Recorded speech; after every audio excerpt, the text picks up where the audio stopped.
All right, guys, welcome to Wholesale Hotline pre-show. Hope everyone is having a great Monday. Today, what we have going on is we have behind the scenes, we have Landry Morby.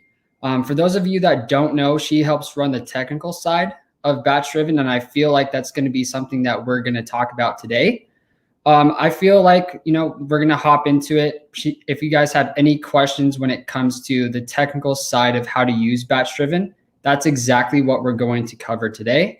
And I kind of wanted to set the foundation that there's a few ways you can actually utilize the BatchDriven app. So we're going to bring Landry on, and then we're going to be able to answer any questions you guys have.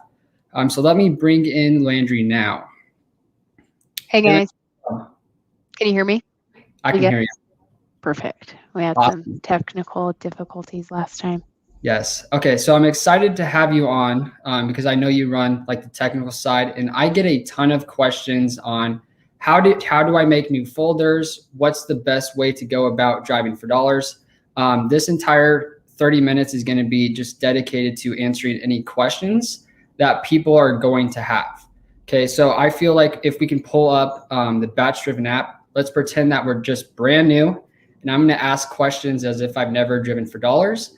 That way everyone can get value from today. Perfect. So let me share my screen. I think I figured this out. Hold on, I'm going to switch this over here real quick. Okay. Miss Landry. There you go. Hey, Zachary, how's it going? And share.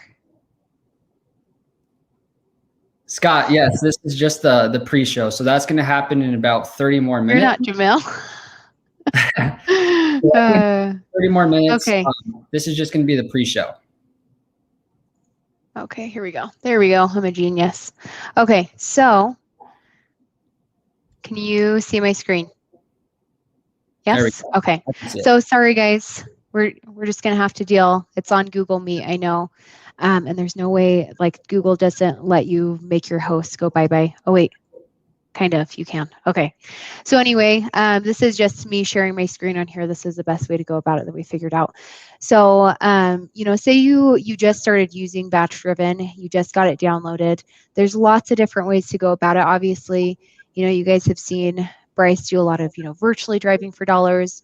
And then for those of you that you guys don't know or haven't downloaded this yet, the mobile app is good for when you're out on the go, or if you're running errands and find a beaten up property, it's good to pull out of your pocket and add that property.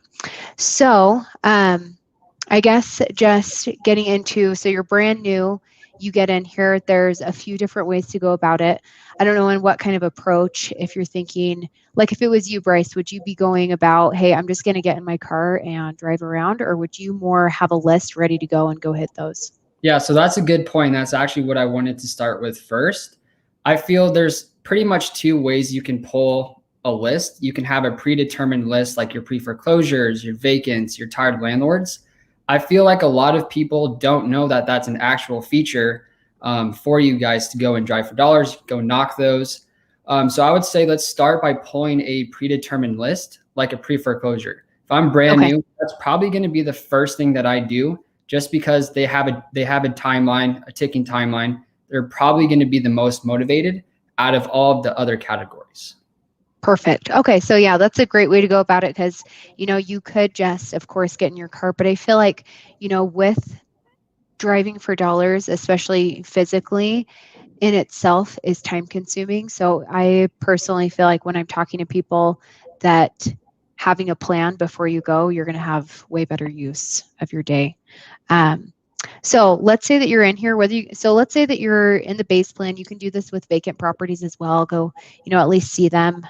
It'd be different if you're going to go door knock them and, go to their mailing addresses. So in this case, we're just going to do a pre-foreclosure search. I'm going to do in this case, I kind of just want to do a boundary to show. I mean, in what way would you do it? Do you want to do something more like a city or like a boundary? I think is usually a good way to kind of get started in here, because it's small, it's focused, and it's easy to follow in BatchDriven with the line. Yeah, I think we just do just a boundary search, because I think that's going to be the best way to get hold of these people, if you have, 25 to 30 pre-foreclosures, you can go back and you can hit those without wasting a lot of gas or a lot of time. So that's what I would do, is pull 25 to 30 in a specific area.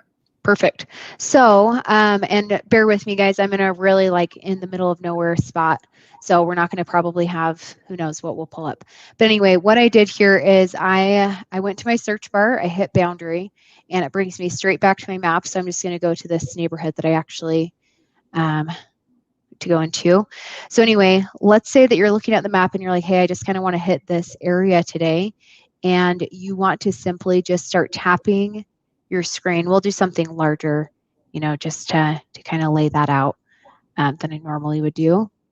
So lay out another little thing here. So just to give you guys an idea, lay those 4 points, tap that little blue check mark button in the top right, and then that will bring up your filters. So this is where, and if you guys are in a different plan, of course, you'll be able to see, why are things grayed out? You're probably in a different plan that doesn't offer these, but I'm in the middle plan where I can pull up, looking up dwelling type, owner type, year built and everything. I'm going to just pull up a quick list of pre-foreclosures. So pretty close to what you're kind of talking about, 17. I'm going to save them to a folder.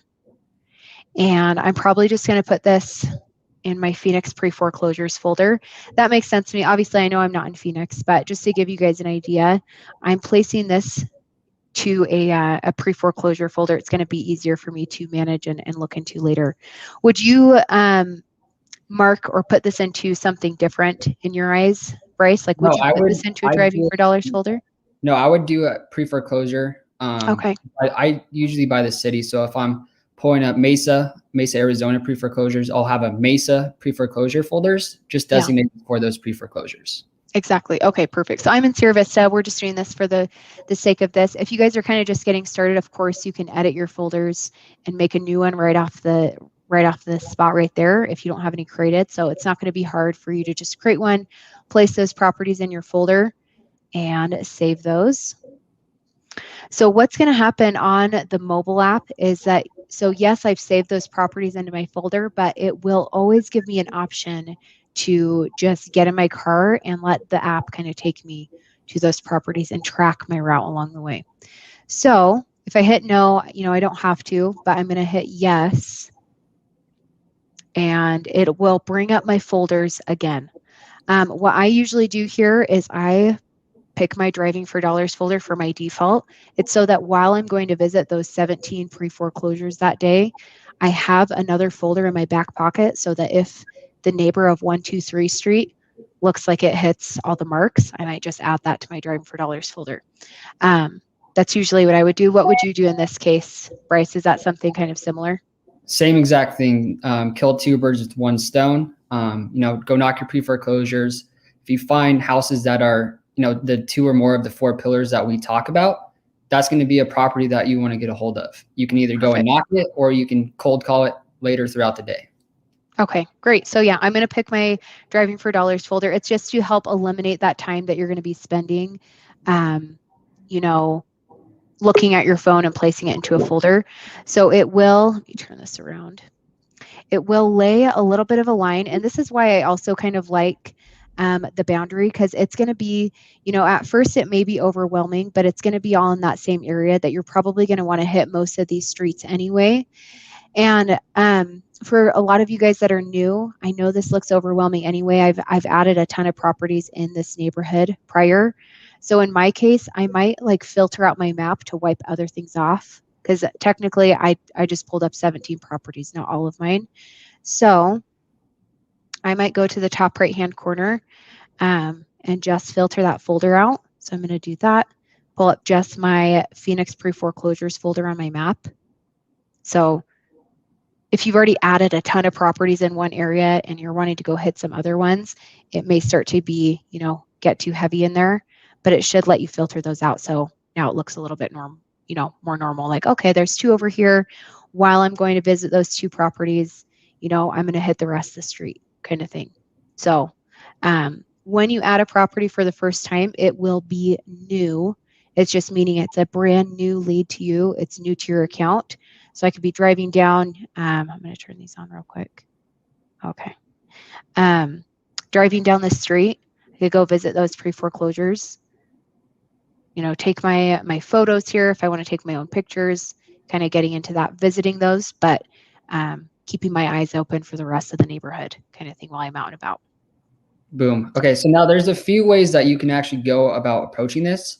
You can, of course, go knock those pre-foreclosures, or let's say that you're outside the house and it's a pretty beat up house and it's a pre-foreclosure. What you can do is you can cold call it right from there. So Landry, how do we go about skip tracing the information and pulling up those phone numbers? So super, super easy. You'll just scroll down and it's instantaneous. If we have the contact information, it will just pop right up. And we are going to be making some updates too on being able to send people text and mail a lot quicker, because you guys can do that in here too. That's going to be coming in a few weeks, which is exciting. Give this a second here if it wants to do it. Got it. So you usually it's pretty genius. Sorry, say that again, Bryce. So you can actually send SMS and mail campaigns from this one app. Yes. So you can be out and about. And like I said, we're going to be making it even easier. So like down here, after those phone numbers pull up, I'll be able to just send them a text here, like super, super easy. Instead of right now, you do a campaign and you kind of put all of your leads that maybe you found that day together. But you can do texting or send a postcard or letter too, depending on the style of marketing that you're liking. Don't know why it's not wanting to do it on this one. Maybe it's just my internet connection. Let's see here. I doubt that's going to help, but. Let me ask a few questions while Landry pulls that up. So we had a question here. Is Landry related to Pace? Says Bernice. Yes, they are. I am. Related. Okay, looks like we see it. Zachary says, loving all the new features in BatchDriven's mobile app. Driving for dollars has never been easier. Yeah, I mean, it's so easy to go out there, take action, drive for dollars, or go knock doors. I mean, everything is done in this one app. It's truly a one-stop shop to help you guys get your first deal. Yes, definitely. Sorry, guys, it just doesn't want to do it for us right now. But usually you'll click skip trace and the numbers are there. Phone numbers, whether they're mobile, landline, email addresses, if we have them as well. But that easy to pull up their contact information if you want to give them a quick call. We don't have calling ability built into BatchDriven just yet. So, if you have another, don't you, Bryce, you use another like dialer that you're placing your phone numbers into when you're cold calling people, yeah? Yeah, we have so on Pace and Cody's, for those of you that might not know, I'm also on Pace and Cody and Matt's acquisition side of the team. And what we do is we plug it into smartphone. So smartphone is just a way for us to do our follow-up leads. So I'll actually just pull that up in smartphone and call them. That way I can track my KPIs. I know how many calls I'm making, my contact ratio, all of that good stuff. Okay, nice. So yeah, getting the phone numbers. Let's see. Hey, Claudio, we have some, so we're always updating a ton of stuff in BatchDriven. We try to really listen to our user suggestions as well. Some things that we just brought in like last week, I'll kind of show you guys. And then we're also bringing some other things in the beginning of July, which I'm really excited about. They may seem like really small things to people, but there are things that I feel like will just overall, we're all trying to, I feel like, maximize our time spent out there, whether you're virtually driving or physically driving. And a lot of our updates are going to be bringing that. But it's not on the mobile app yet. A lot of our newer updates we brought last week and before, they're on the desktop where you can actually see a live view of, the MLS status at a glance here.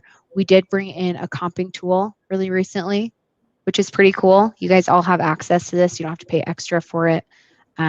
Just a lot of things that they're working on bringing in here kind of thing. So let's see here. I wish that phone number would pull up. So sorry about that, guys. Give that a try if you're using your account. You're looking at a property, you want the information, just click skip trace and that should work. I think it's just my connection. Yep, easy. But what else would you do here, Bryce? Would you take your own photo of the property, or kind of what else would you kind of be doing here if you were right in front of it? I have the performance package, so there's already a photo added on there. But one thing that I could do, let's say that I'm scared to go knock these pre-foreclosures, what you guys can do is utilize just leaving sticky notes. I have a sticky note right here. I always pre-write these out the day before we go knock on pre-foreclosures. Mine just says, it's super simple. Hey, was just stopping by regarding the lender. Okay, super straightforward. And I kind of want to make it mysterious. That way my contact ratio, my callbacks are going to be a lot higher. So that's really what I have. It says, hey, was just stopping by regarding the lender. And then I have my Google Voice number on the notepad. That way, when I get a call from my mobile app, I know that it's going to be a pre-foreclosure related conversation. Perfect. Love that.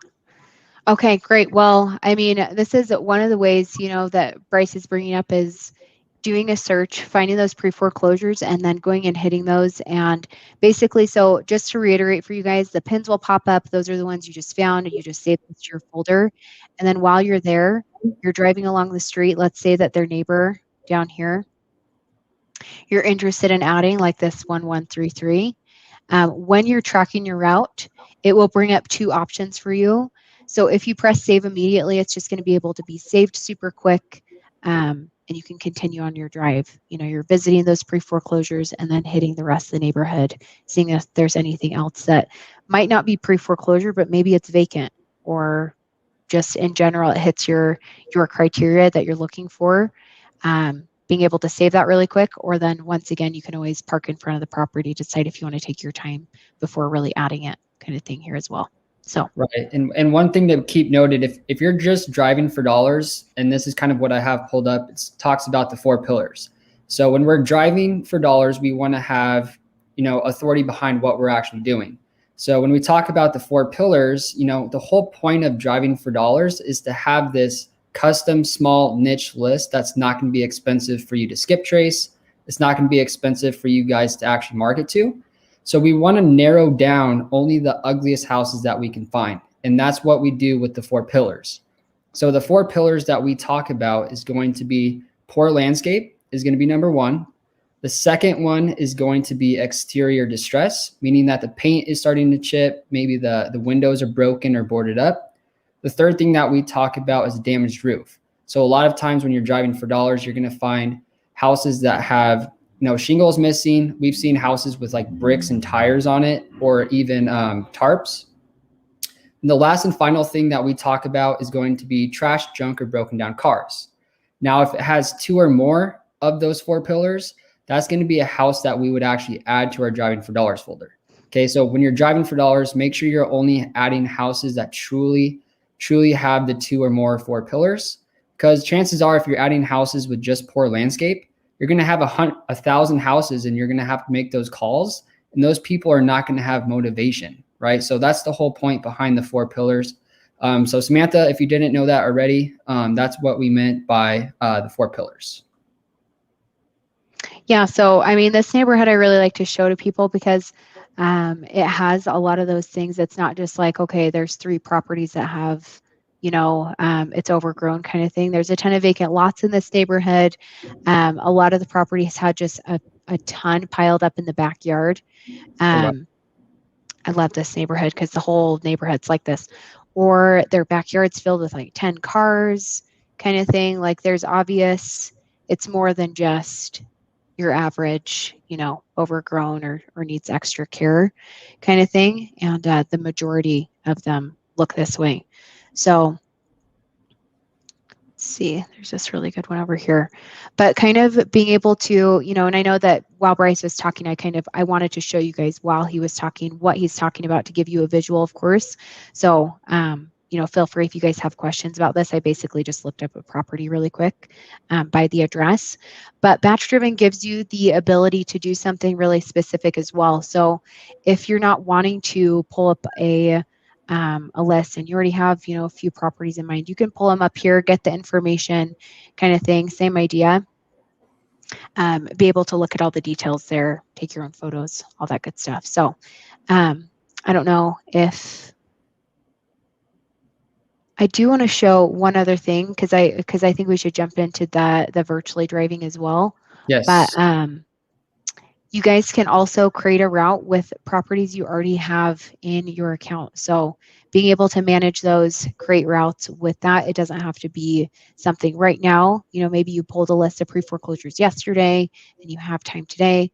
You can always pull those up as well and then keep track of all your driving routes here as well. So on both desktop and mobile, you'll be able to manage pretty much the exact same things. Let's see. I'm going to switch over to my computer real quick, just because I know we're short on time. Okay, so when you, Bryce, would you say when you're virtually driving, like, do you scout that area first, or do you pull a list in that area, then check it out? Like, what's kind of your strategy when you're virtually driving for dollars? Yeah, so the first thing that I do if I'm virtually driving for dollars is talking to the cash buyers. Okay, you want to drive for dollars in an area where cash buyers are actually buying in. That way you can sell that contract fairly easily. So talk to your cash buyers and they're going to tell you, the zip codes, the counties, the neighborhoods that they're actually buying in. And then you're just going to pull it up either on the address, city, or zip county, the search at the top. And that's going to be a good area for you to start. And then what I always do is I try to find non-HOA neighborhoods, like what Landry had just pulled up, houses that have a bunch of trash or broken down cars in the front yards, the backyards. That's going to be an area that I want to focus on. That way I can easily add 25 to 30 properties every single day. Yeah, so I mean, I like that too, like actually seeing, because I think that that's the very start of like, okay, I'm just going to drop down a Google Street View and just find properties. But I like that you're, the very first step is finding what people are even looking to buy with your cash buyers very firsthand. But, to give you guys this is the same neighborhood, but just to show you guys kind of how that looks. And also, since we're on the desktop, you'll be able to see some of our newer updates as well, just in the details of what I'm kind of talking about. But say you do find an area, obviously I've added a ton of properties here. Basically what I did was I found a non-HOA neighborhood first. I'm not going to be looking, I guess, unless my buyers are looking for a HOA neighborhood. But I did a vacant search here. There's a few others that are not vacant that I've added as well, but basically laying a foundation for yourself, having a few properties you're going to want to hit kind of thing, and then going up to the top right-hand corners, there's a little Google icon. No matter what plan you're in, whatever the case is, you guys can all do this, super easy. So just drag and drop the Google icon onto a blue line here. And you can actually track your routes. So if you guys are thinking about bringing a virtual assistants into your business and kind of ramping things up, or if it's just you, one-man show, you'll be able to, in the top right-hand corner, actually begin tracking as if you were doing this in your car. So green to go when you're done for the day, red to stop. So now it's actually going to keep track of where you're going to go. If you do have those team members, you're not going to have to worry about, did we go down this street last month? I don't remember, kind of thing. So here's a perfect one. Boarded up door, really damaged roof. Would you say 2 out of the 4 pillars, or this would, I guess, be 3? No. Yeah, I would 2. say as long as it has 2 or more of the 4 pillars. So, I mean, it looks like a damaged roof. Honestly, this is a perfect house that you would want to see if you can get in contact with the owner. Just the fact that it's so small, this might be a complete teardown to where you're just selling the piece of land. But, that's always a conversation you're going to have with that seller. Right. So, I mean, coming in here and being able to see like, okay, it's vacant. They've owned it for 23 years kind of thing. So they're a retired landlord. Being able to see that really easily. But, and then while you're going to visit those vacant properties that you've found, their neighbor right here that I showed earlier on my phone, they are not vacant, but it's a great example of I don't know why my computer's taking a long time. Sorry about that, guys. Something of, there's something else kind of going on here. So just a ton going on in the backyard kind of thing. So yeah, that's something else kind of going on there. House that you would want to add. Yeah. So, I mean, if you guys are thinking about doing this too, maybe make like a virtually driving for dollars folder. It's meant for you doing this down in Google Street View kind of thing. So Kara, to answer this, it says, how much is BatchDriven? There's a few different plans, so it really depends on, what plan that you're looking to get. The base plan is $49 just for the base plan. And really it can do everything. You can build your driving for dollars list from there. You can skip trace. You can do driving for dollars virtually. So the base plan is $49.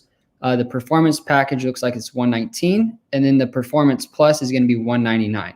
So really just depends on what your budget allows for it. But with driving for dollars, that's how 80% of people will get their first deal. So you want to keep in mind that it's not going to cost too much money to get started. I see Brent in the back dancing. Oh, well, you said Brent? Yeah, you see him in the. Yeah, so where is he? No, you can see him, but I can't. Actually do run comparables. That's a new feature that they've added. And that's the cool thing with Batch. They're constantly coming out with new updates just to make our lives a lot easier. Yeah, so here's this property right here. If you just scroll down a little bit further, it's right here, comparables. So, a lot of the other platforms out there too, you might have to pay extra for this, but you guys all have access. So earlier with the question about how much this is, if you're just looking to get started, the base plan's a great place to like Bryce is talking about, get in there and build your driving for dollars list. The biggest difference between those are, being able to pull more information like pre-foreclosures, tax delinquent, cash buyers. But if you guys are just getting in there and getting started with building that list, the 49 would work out great. So the comping tool in here is really new. Super excited about this, but you guys all have access just right within the details of the property, being able to filter out a bunch of other things as well. Boom. Okay, we got about 2 more minutes, so I think this is going to be a good question to end it on. Joe says, being completely new to this, where would I start to learn about BatchDriven and all of its features? If you go to BatchDriven app on Instagram, I'm going to type it in the comments. BatchDriven app on Instagram, Joe. You can ask me any questions whatsoever. I hop on phone calls with people. Whatever we need to do to help you get started, I'd be more than happy to do so. Yeah, and if you guys are getting started and you start a trial in here, we do complimentary onboarding sessions as well in terms of the technical side, getting to know how to use the tool, setting up your settings, all the nitty-gritty stuff too.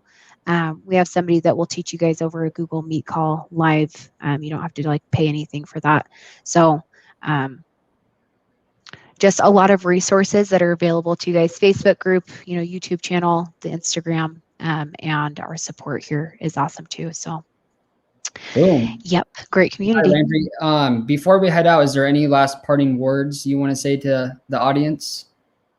I would just say, the biggest thing in here, because we have so many different types of users, people that are ramping up their business that have been around for years, and people that just got started 2 months ago. So I just would say that consistency is so key, with BatchDriven, with anything real estate, and keeping track of that. Go in and look at your reports.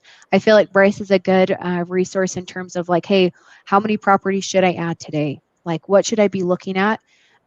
Maybe getting an idea, and then do something you can stick with, and it's not going to be a one-day thing. Consistency is so key. So that's my final say on that. Just getting in here and taking action for sure. Boom. All right, guys, that is the end of the pre-show, and now the main show is about to start. So thank you guys so much for your time. Bye, guys. Hey, it is time for Wholesale Hotline, Landry. Thank you, guys. We are going to get started here in just a second. Let me pull some of this stuff off the screen. Thank you, Landry. Guys, Brent Daniels is going to open up the show here in just a second. So give me about 1 minute and we'll get started.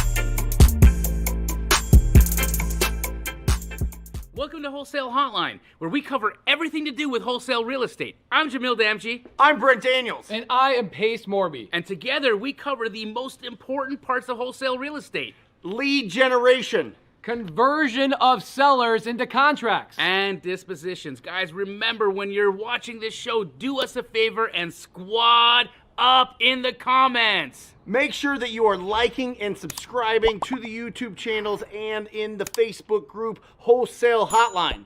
Most important, we want to know we're doing a great job for you and helping you build your business. So go give us a review on iTunes and or Spotify. So squad up and enjoy the show!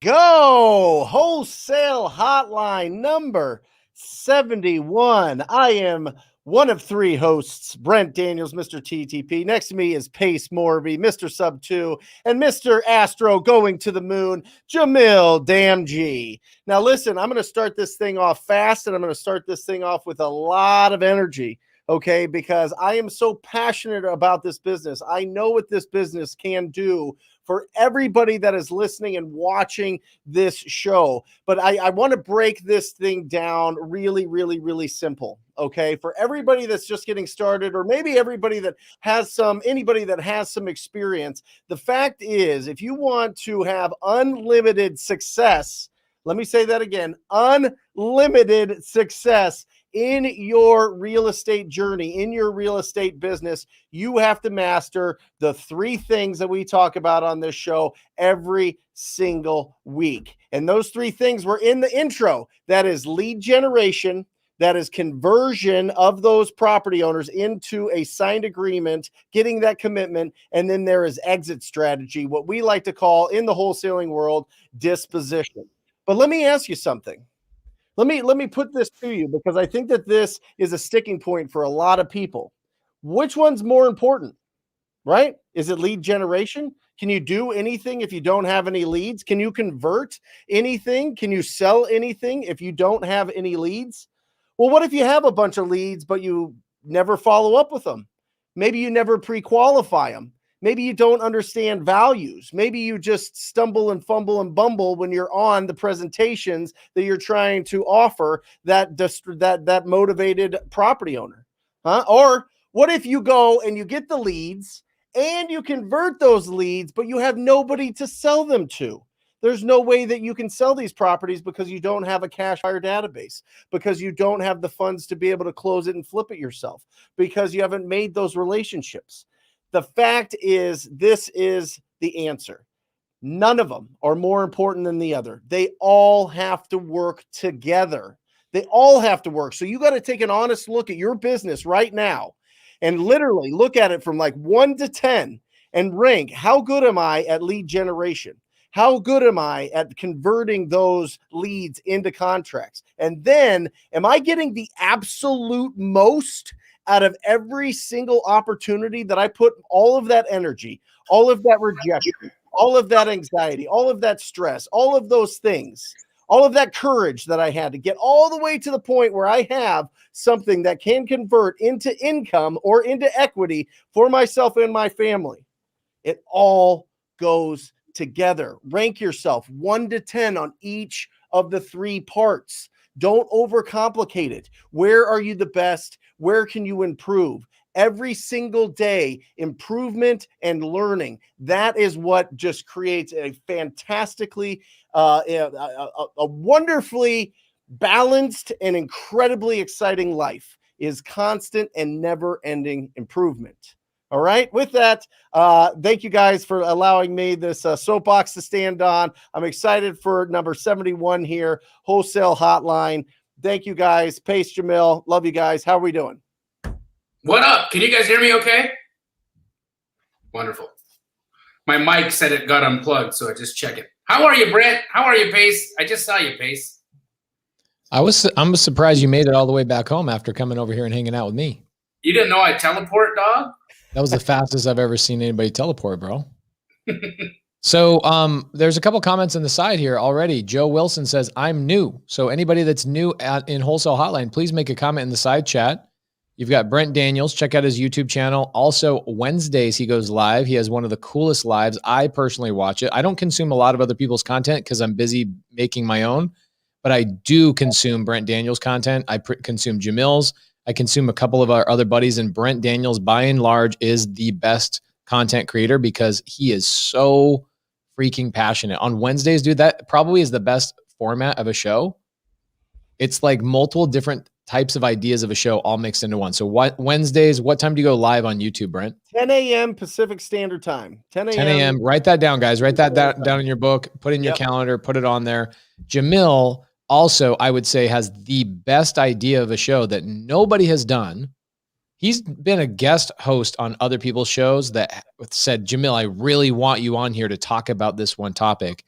But literally, the best idea of a show, I'd say, in the last year has come from Jamil's straight out of comping. It is something that this industry needed, is somebody that is doing 60 to 100 transactions every single month, teaching you how him and his team comps property. So make sure you tune into that. He had to move that because he's been so damn busy. But you moved that from Wednesday originally to now what day and what time, Jamil? Sunday, 5 p.m. Pacific. Love it. So guys, tune into both of their YouTubes. Joe Wilson says, I'm new, but I think it all starts with leads and effort. Now, Brent, I wanted to highlight that question. Yep. Because you said something in the beginning, do you have a business without leads? Let me ask you guys that question. Do you have a business without leads? Brent, Jamil, what are your thoughts?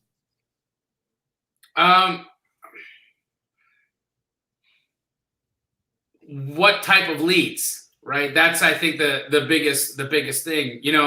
Leads are interesting because there's leads that are, you use them once, you turn them into fruit and they disappear, or there's leads that can bear fruit over and over and over and over again that you don't have to go mine anymore. Well, I think what you're getting to is there's some leads that are houses and there's some leads that are people.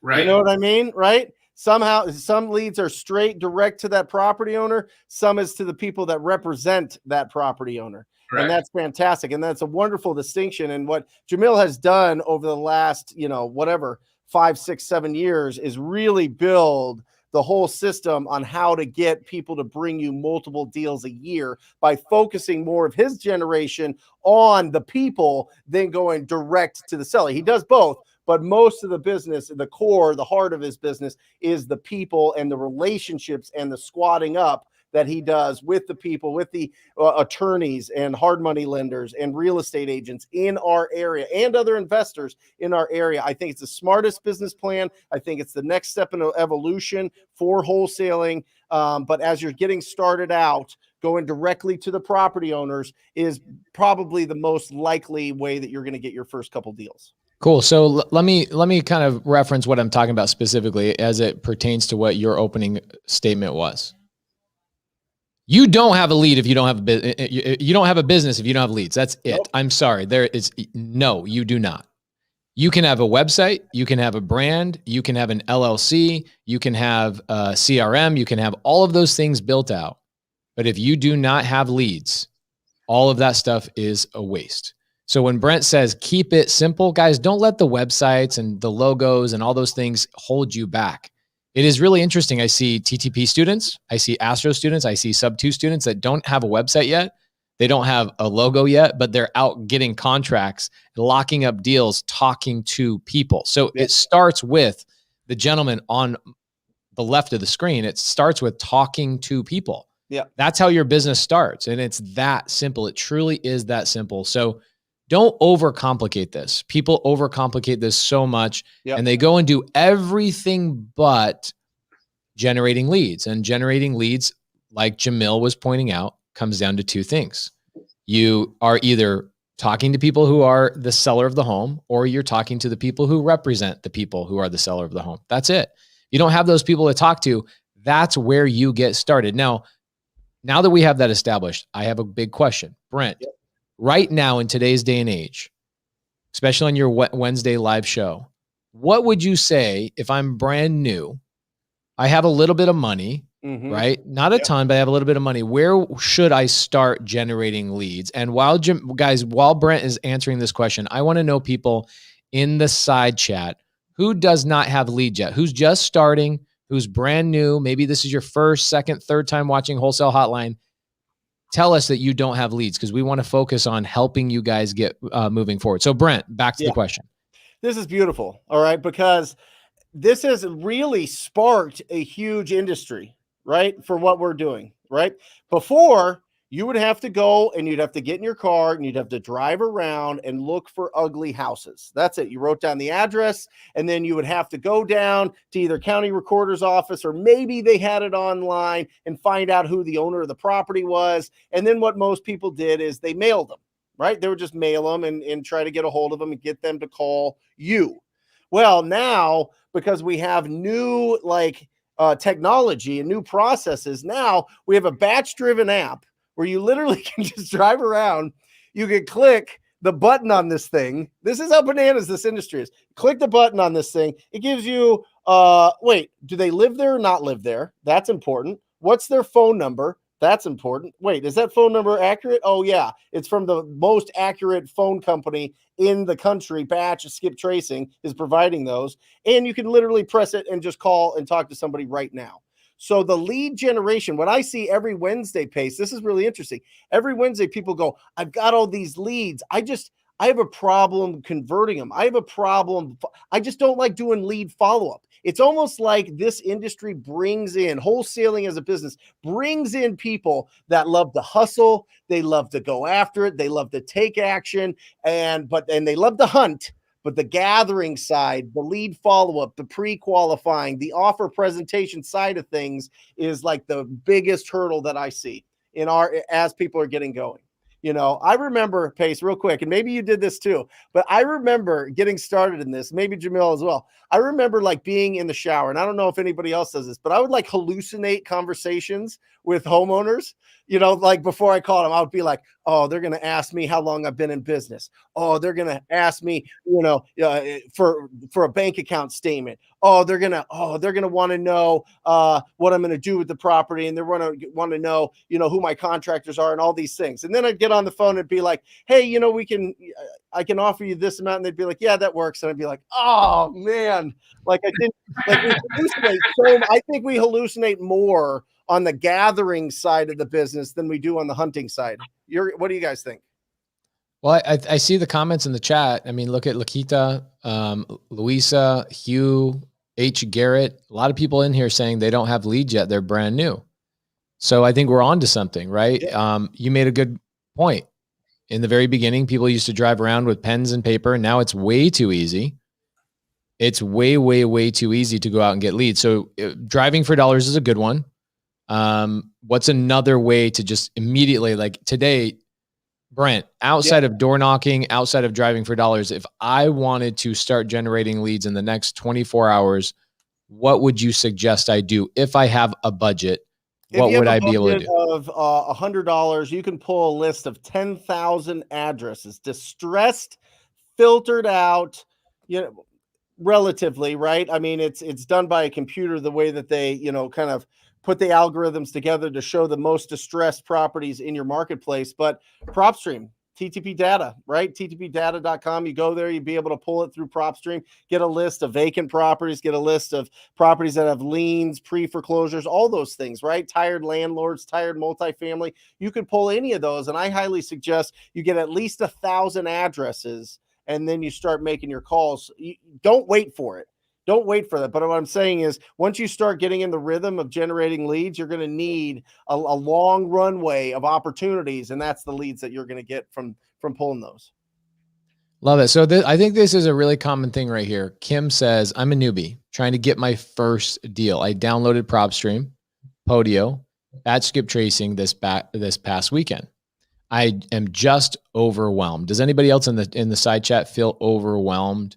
And what would you say would be the ailment to that, Brent? Action. You're overwhelmed because you are stuck with paralysis by analysis. It's one of the 3 Ps, right? perfectionism, paralysis by analysis, and procrastination. So which one is it? It's got to be one of those three. If you have all of those tools and you're consistently having quality conversations, picking up the phone or going to the door or meeting with somebody that represents these people and having a good conversation with them, you can't lose. It's only a matter of time.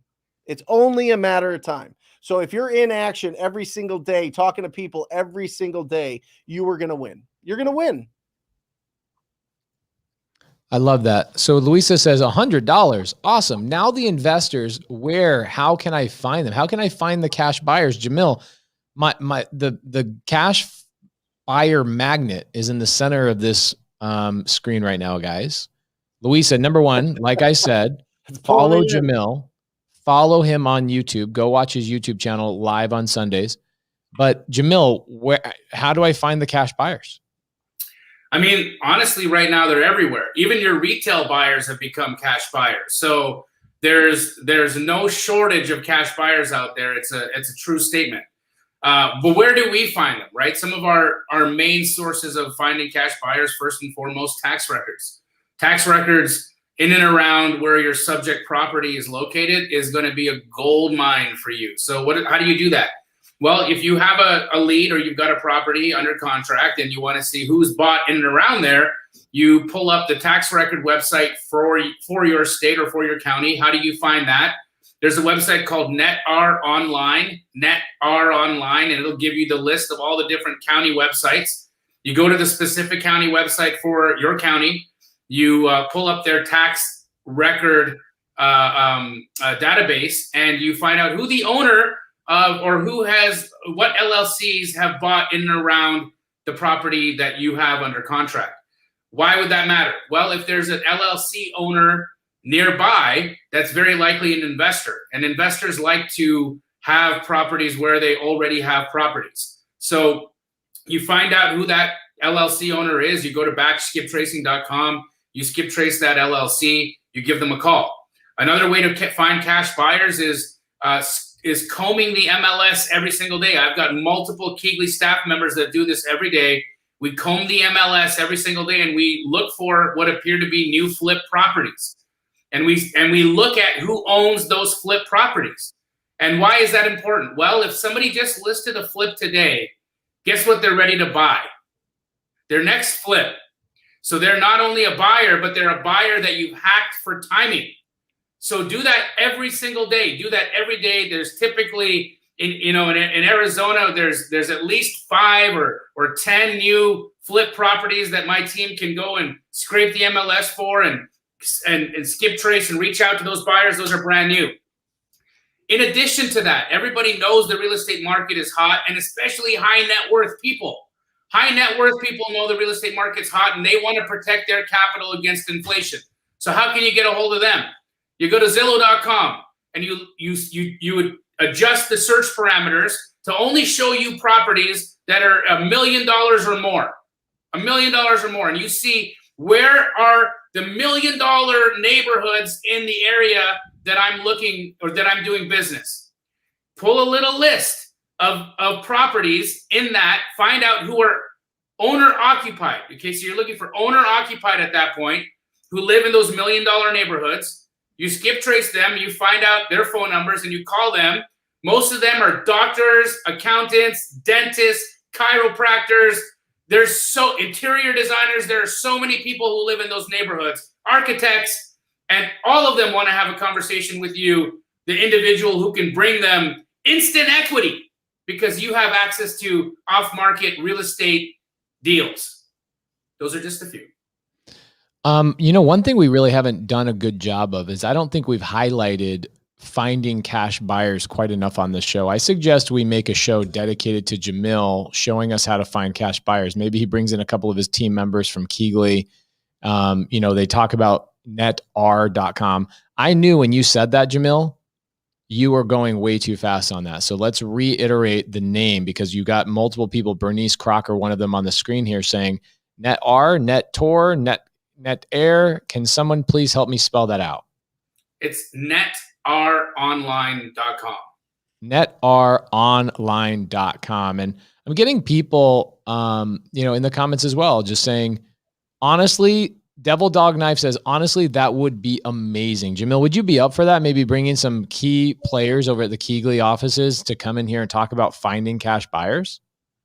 1,000%. I'll bring Gabby on from our intake team, and she'll walk through how she spends a day finding cash buyers. Awesome. Okay, great. A lot of comments. Pace with that will be great. Yes, please. Yes, please. I think that's a winner chicken dinner. Jamil has something to show us real quick. That's it. This is it. netaronline.com. And you go to, there's a section here. It's called Public Records Online. Public Records Online. That's where you're going to find what you're looking for. And then there's also a property data store. That website will change your life. I think we need to do a better job, because look what happens when we reiterate it 3, 4, 5, and 6 times. People still are confused by it. So let's just make sure we type it in the side. netaronline.com, guys. We are going to put it on the screen for you so you can get that resource. And it sounds like Jamil is up for having Keegley come in and show us exactly how to find those cash buyers. Yeah, why don't we do that on a pre-show one week? And because it's not a compelling episode to watch the things that they do, because it's a computer, right? It's all computer stuff. But we'll do that on the warm-up show, and then we'll take it from there. Okay, cool. TTP. Yep. Alan Jr. says he's sending mailers, postcards, SMS, and no response. Is there likely to move list? I don't know what that means. $7,000 invested and nothing, zilch. I don't know if there's advice to give him, maybe a little bit more questioning, but what kind of questions would you ask this guy? Yeah, a couple different things is, is your schedule set up to answer calls as right when they come in? Because what he's describing here is marketing. All right. That's much different than prospecting. Prospecting is you do it on your own time. You're having conversations on your own time. You're either knocking on doors or you're picking up the phone and calling, right? This is marketing. This is getting them to call you. Now, in any market, I don't care where you're at. I don't care if it's a big market, small market, whatever it is. If you're not answering those calls live, they are going to call the next postcard. They're going to call the next mailer. They're going to move on. All right. So that would be a question. Now let's just assume, Alan, that you are answering all those calls live. What I would tell you is, and this is just reality, and this is literally numbers from my business. It costs us $11,000 to get one deal from direct mail.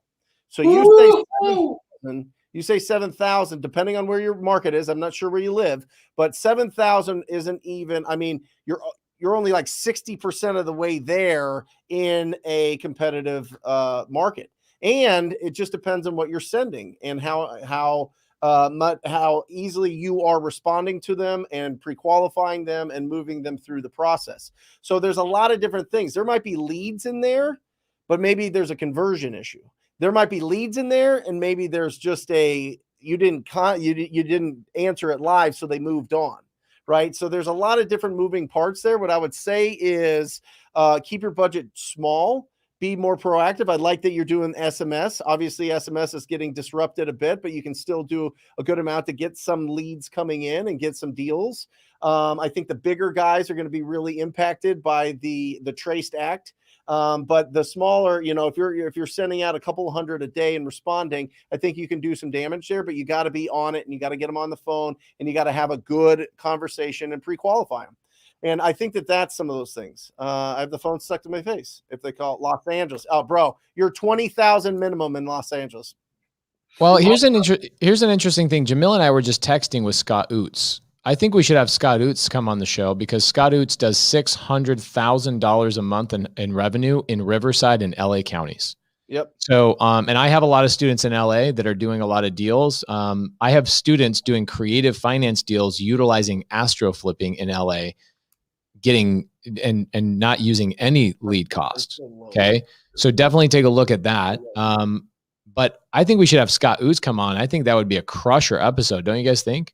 100%. He's amazing, and he's got it working in one of those markets that really is difficult to connect in. And as Brent was saying, it's minimum $20,000 for marketing expenses if you're trying to do direct to seller in SoCal.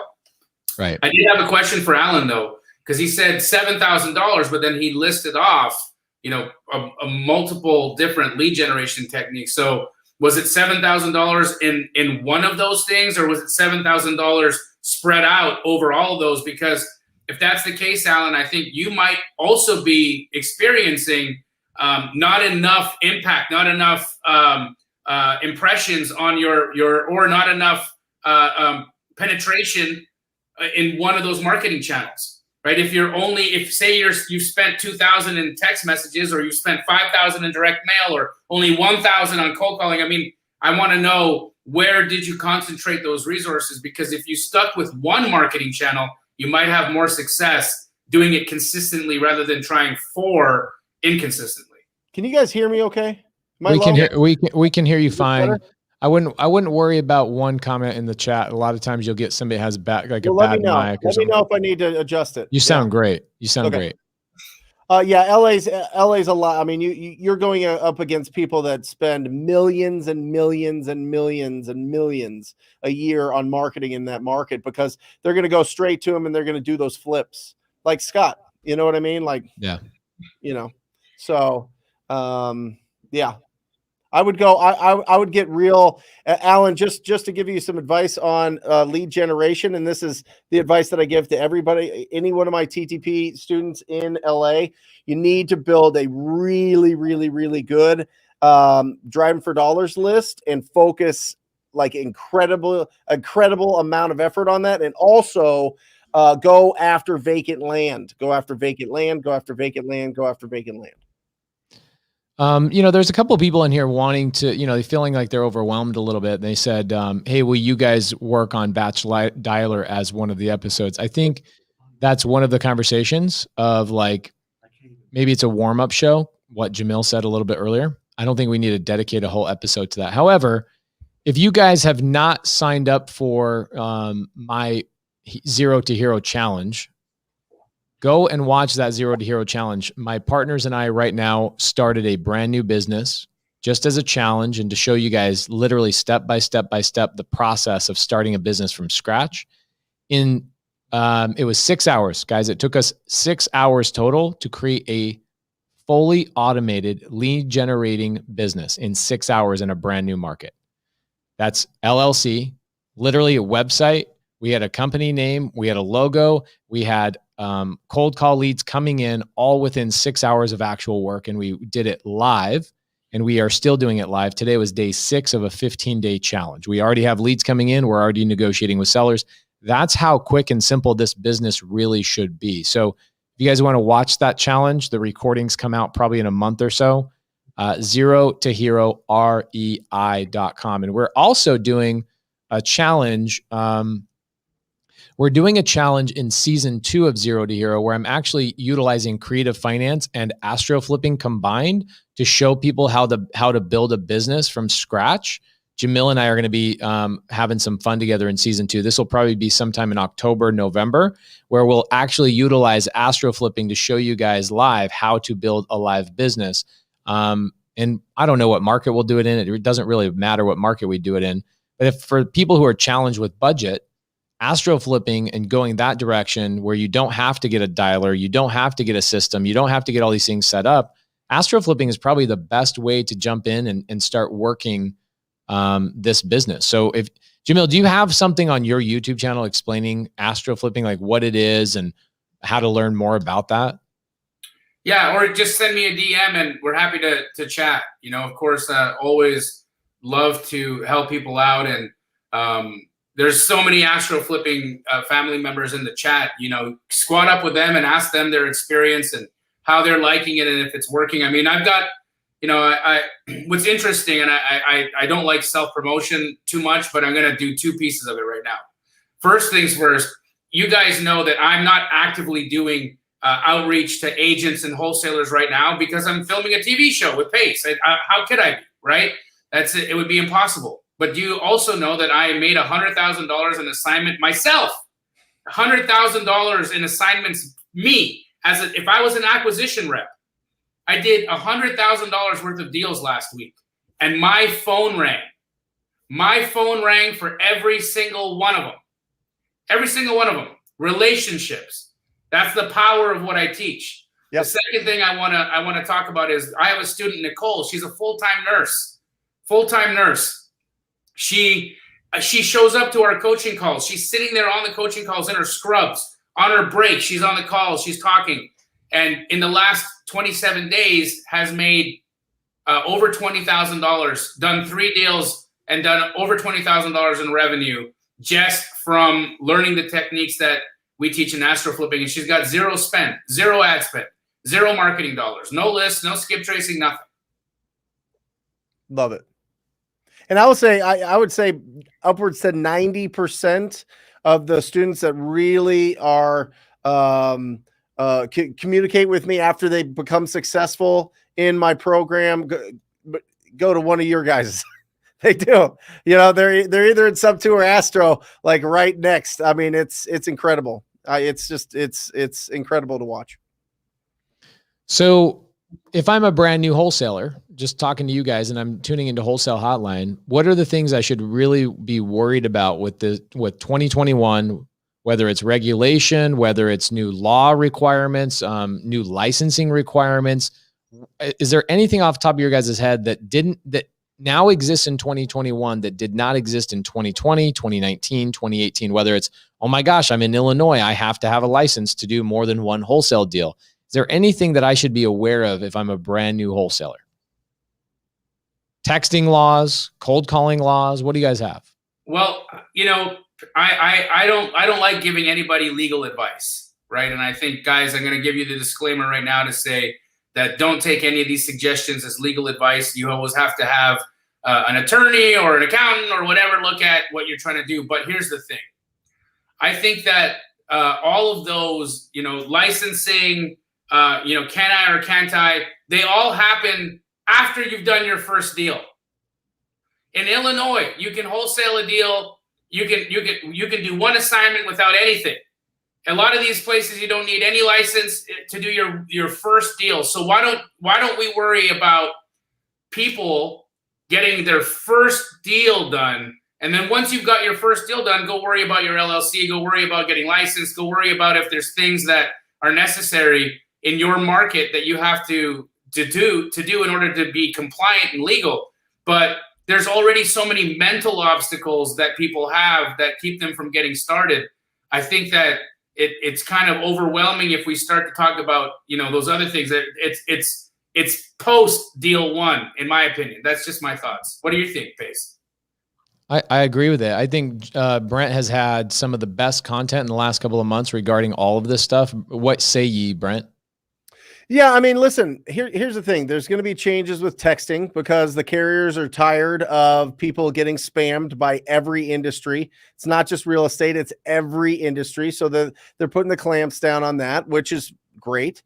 When it comes to calling, the dialers are not considered robo dialers. That was a big thing that was coming down that we were, you know, looking at closely to see how we would have to adjust if the dialers like batch dialer comes under the new laws. But the laws say that a human driving it is not robocalls. The robocalls are coming from actual robots, and they're shutting that down. So I think that there's a ton of opportunities there.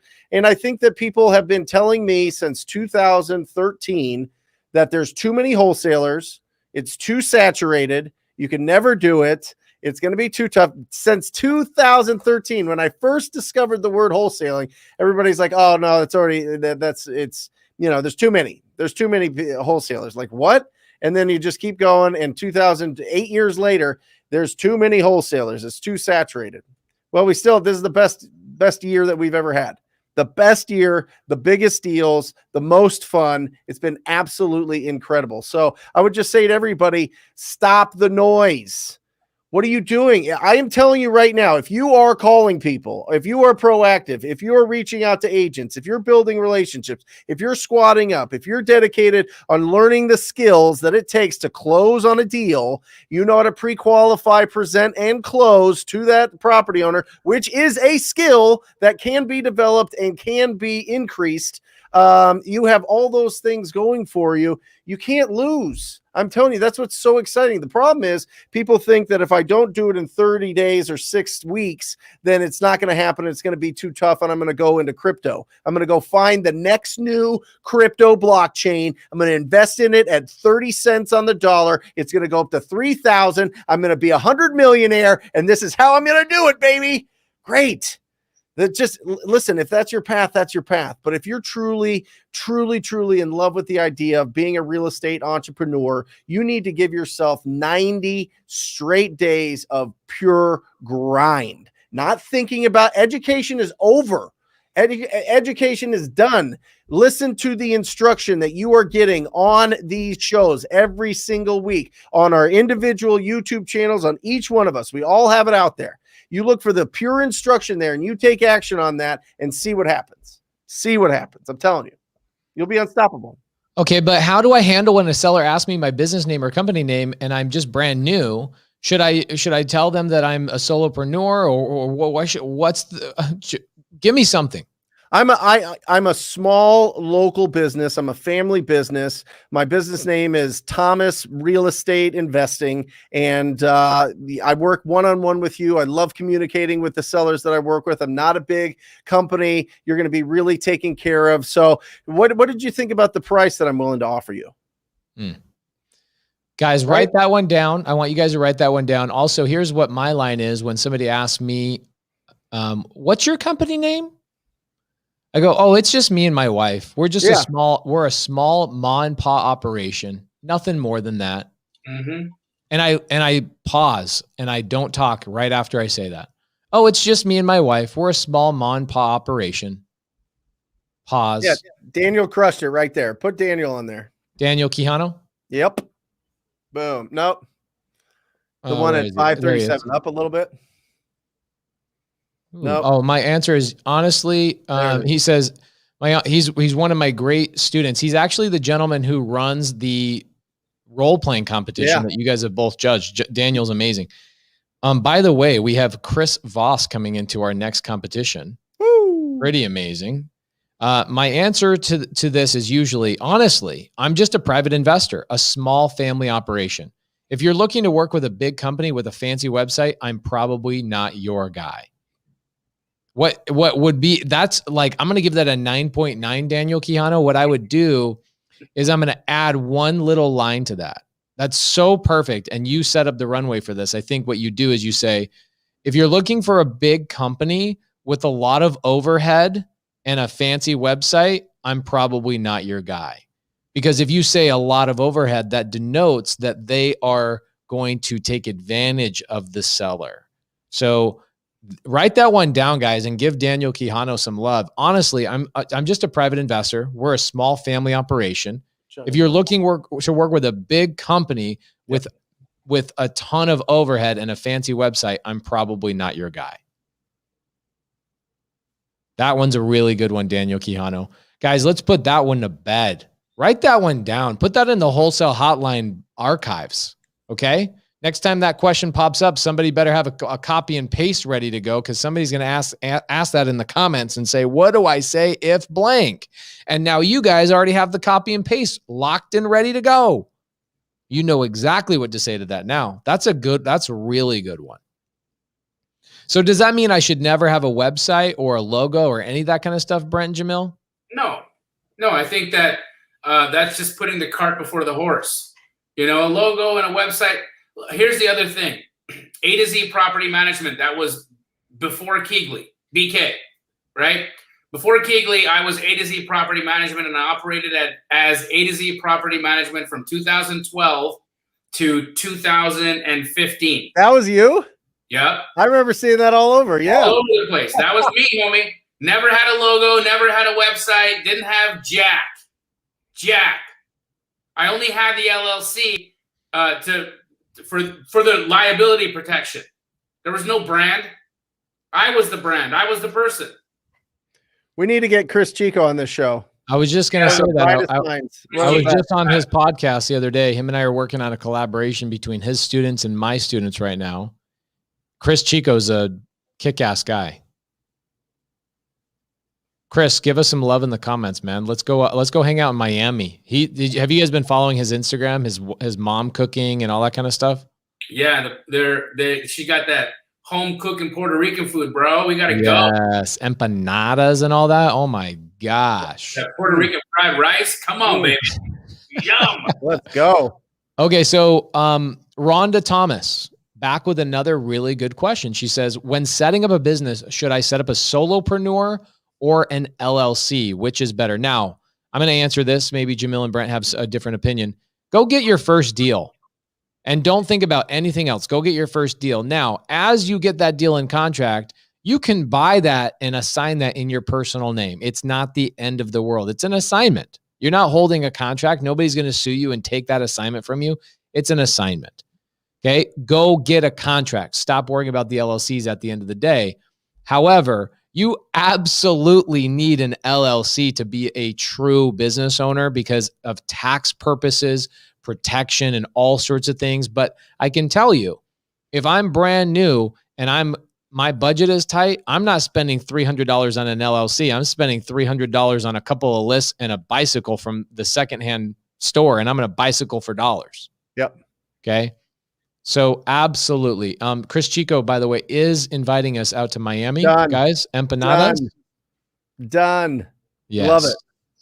Chris, we're going to reach out to you and get you on the show. We'd love to chat with you about everything you're doing. You're a legend in the game. He's got somewhere over 3,000 students nationwide that my students are going to be collaborating with. And I'll behind the scenes, I'll talk to you guys about what we're doing and see if we can get you guys involved in some of that as well. Love it. This is a landmark show for us, guys. I think this is the very first show where none of us are wearing hats. Jamil and I are not allowed to wear hats on the TV show. I know. You just got done filming. You just got done filming. Yeah, we were filming in one of the rooms in my house, and I just walked over. All the TV people in the set is still set up over here, and Jamil's like, "Oh my gosh, I got to bolt home." And so yeah, nobody's wearing hats. I like it. I like it. All this cabbage, showing this cabbage off, showing that lettuce. Here's a good one, Jamil. Ricky Shea says, "Hey, I got a property under contract for $56,000. I have posted for cash buyers on Craigslist and some cash buyer pages. Any other tips to find a buyer?" I feel like Ricky might have just tuned in, which is fine. So let's reiterate this. Ricky, go back to the beginning of the show. I talked about some tips. You'll get those there. But also, I want to point out something. The whole post and waiting for the phone to ring strategy isn't going to serve you, bro. You are under the gun right now. You need buyers ready. You need to take proactive action. You've got to get out there and start making the calls. You've got to send the emails. You got to send the texts. You have to make the connections. The buyers are not going to come to you, my friend. They're not. The ones that are true cash buyers that are fixing and flipping and are busy, they don't have time to hang out on Craigslist. They really don't. In fact, most of the buyers that buy from us at Key Glee, we have to hand deliver them the deals. We have to call them, text them, call them again, text them again. We have to blow their shit up. Excuse my language. We got to blow them up because they don't want to miss the opportunity, but they're on job sites all day. They're ordering material. They're dealing with contractors. They've got so much going on. So much going on. They don't have time to check websites. They don't have time to go to Craigslist. They don't even have time to look at the email blast when they come out. Post in the comments where you have this deal, and there might be a buyer in the comments.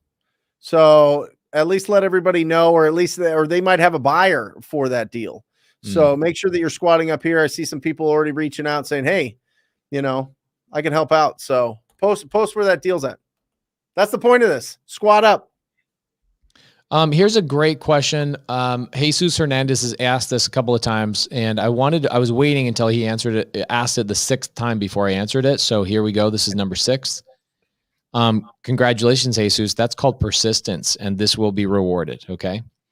Pace. Let's say the ARV on a property is 500 and the seller wants 470.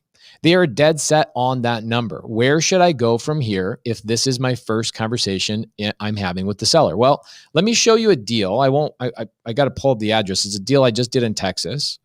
If you guys don't mind, I'm going to go I'm going to go iPad style for just a second, if you're okay with that. Yep. So I've got a deal in Texas. Okay. Seller wanted $550 for a $500,000 house. Has anybody ever had that situation? Has anybody in the audience ever had a seller that wants $550 when the ARV is $500? Every day. Every day. Every day. Every single day. So what did I do? Guess what I did? I bought it for $550,000. Okay. And I will give you guys the address here in a minute. I got to pull it up. It's in Dallas, Texas. And what I did is I got the seller to give me a loan. The seller wanted this. Okay. Seller says, give me $550,000 as my purchase price. And I was able to convince the seller to take $20,000 down. So I gave him a down payment. And then the seller financed me the remaining $530,000. I'm sorry, $530,000, and gave me a 3% loan on that money. So the seller became my bank, right? We call this seller finance. And I ended up taking that property, and that property right now is bringing in $14,500 per month on an Airbnb. And my net every single month is $9,400 after all of my expenses. That's payment to the seller. That's utilities. That's my management fee. That's my overage. That's my, what if somebody tears the carpet? That's my, cleaning fees. That's all that stuff. $9,400 on one deal. So at the end of the day, do I really care that I paid $550 for a property that's only worth $500? No. A lot of people don't care. They're buying cash flow is what we did here. Okay. And when people say don't buy things with zero equity, I'm sorry, I disagree strongly with those people, because a lot of people bought properties in 2006 and 2007 that lost all their equity in 2008. And guess what they did? They kept those properties cash flowing with renters and Airbnbs and corporate rentals, and they carried on the way through. And they are so glad they kept those properties, even the ones that were underwater. Okay. The people who bail out on a cash flowing property, make sure it cash flows first and foremost. Now, somebody's going to come in here and go, well, dang, man, I'm on Wholesale Hotline. You're telling me $20,000? I got to come up with $20,000? No, you don't. What you do is you assign it to somebody, and that $20,000 is what you do. You go to the seller and you say, I'll give you the $550 with a $20,000 down payment. And you turn around and you find a cash buyer like me who likes to buy Airbnbs and cash flowing properties, and you sell it to me for $570. And truly, yes, I will pay that. And I would have given somebody a $20,000 assignment. So I would have brought $40,000 to the table. $20,000 goes to the seller, and $20,000 goes to the person who brought the deal to me. I care all about my $9,400 a month in cash flow. Now, I bought that property roughly a year ago, that $550 property a year ago. Guess what the house is worth now? The house is now worth $575,000. It's gained a good amount of equity, or it's caught up to itself. So, Jesus, have I sufficiently answered the question that has been asked 6 times? It took me about 4.5 minutes to answer that. You said, let's say ARV on the property is 500, seller wants 470. I just gave you an example where the seller wants $80,000 more than what you're saying. And yes, they were dead set on that number as well. I just told you right now what to do with that. You go to the seller and you ask the seller if they are open to take terms or to take payments for that deal. Okay. If a seller is dead set on a number, here's what I look at. Wholesaling a cash deal solves pain. Yep. Wholesaling a creative finance deal solves gain. The seller wants gain. A seller who has a home paid off or is in a good situation that can establish their opinion of this house way above Zillow, and they say, nope, that's the number I want. We all know they don't have pain, but what they want is gain. So if you show them, I'll give you the $550 you want, and I'll pay you an interest rate on top of it. As long as you give me terms and a rate that makes sense for me, I will give you the gain you are looking for. Is there a balloon on that, Pace? There is a 10-year balloon on that, yes. And did they own it free and clear? This seller did own that free and clear, but a lot of the houses really smooth. That was an easy one, but I bought one 2 weeks prior to that. That the seller, we bought one for like 400. Seller owed 300 and had $100,000 in equity. We gave him $10,000. Here's one. I've got one going right now. It's closing in Decatur, Georgia. I'll pull up the address and give it to you guys. Kind of scared about that because it's closing this week. You always have some knucklehead in the side chat. Marcia Webster. Let's pull this up. 1931 Willow Way. 1931 Willow Way in Decatur, Georgia. 1931 Willow Way. Let's pull that up just real quick. And I'll do a screen share with you guys. 1931 Willow Way, Decatur, Georgia. So this property is really interesting because this property, the seller has $180,000 in equity. $180,000 in equity on this deal. So when people say, oh, well, yeah, the seller had the house paid off, makes sense. Here you go. This house right here sold in 2020, 12/16/2020. Okay. I believe I'm buying it for like 280 and the seller only owes $100,000 on it. So he has $180,000 in equity. And guess what he's doing? This is where it gets a little tricky for some people. The seller is giving me, we call this a hybrid deal. Okay. What does a hybrid deal mean? Hybrid means the first position is a sub 2. Means I'm taking over the mortgage at about $100,000. The second position is a seller finance where the seller is financing me their equity for $180,000. Is he in second lien position, Pace? Yes, it says, sir. Second position there. Sub 2 is always going to be in first position. Right? That's with the bank that he's with right here. It's I don't know what bank it is, but let's just say it's Chase Bank. So he owes Chase Bank $100,000 in his personal name, and he has $180,000 in equity that he could sell on the open market right now. But guess why he doesn't want to sell on the market and get all that cash? Capital gains, taxes, right? Jamil's got it. So in order to reduce his taxes and also spread those out, he's giving me his seller finance loan. So I'm going to have 2 payments, one payment to his seller finance at 180 and one payment to the sub 2. The interest rate he's giving me is a big old whopping 0% And was this an investment property for him, Pace? It was not an investment property. He was actually planning on moving in it, but he had something change in his personal life that put him in a situation where he's like, you know what? I just need to get rid of the house. I don't want to maintain it or even put a renter in there. I need to just get rid of the house. I gave him the number he wanted. Okay. So let's remember the number one reason why creative finance will dominate any other strategy is because we can give them way more money than any other strategy. This is only useful when somebody doesn't have pain, which is what wholesale solves. Okay. So when you have a seller that is dead set on a number, here's why a seller, let me tell you something. Here's why a seller will not sell to you on creative finance. There's 3 reasons why. I'm going to give you those 3 reasons right now. EJ88, I have actually bought a sub 2 deal from Brent Daniels of a seller who has already passed away before Brent Daniels even got the lead. Yep. So forget about buying a sub 2 and then the seller dies. We had a seller who passed away. I then took it through probate utilizing Rylas Dana, who is an attorney on the show. And then I took it over sub 2, which I still own to this day. But the 3 reasons why a seller won't sell to you on creative finance, there's 3 reasons. Number 1, they do not understand the benefits of how creative finance will actually help them and get them what they want. That's number 1.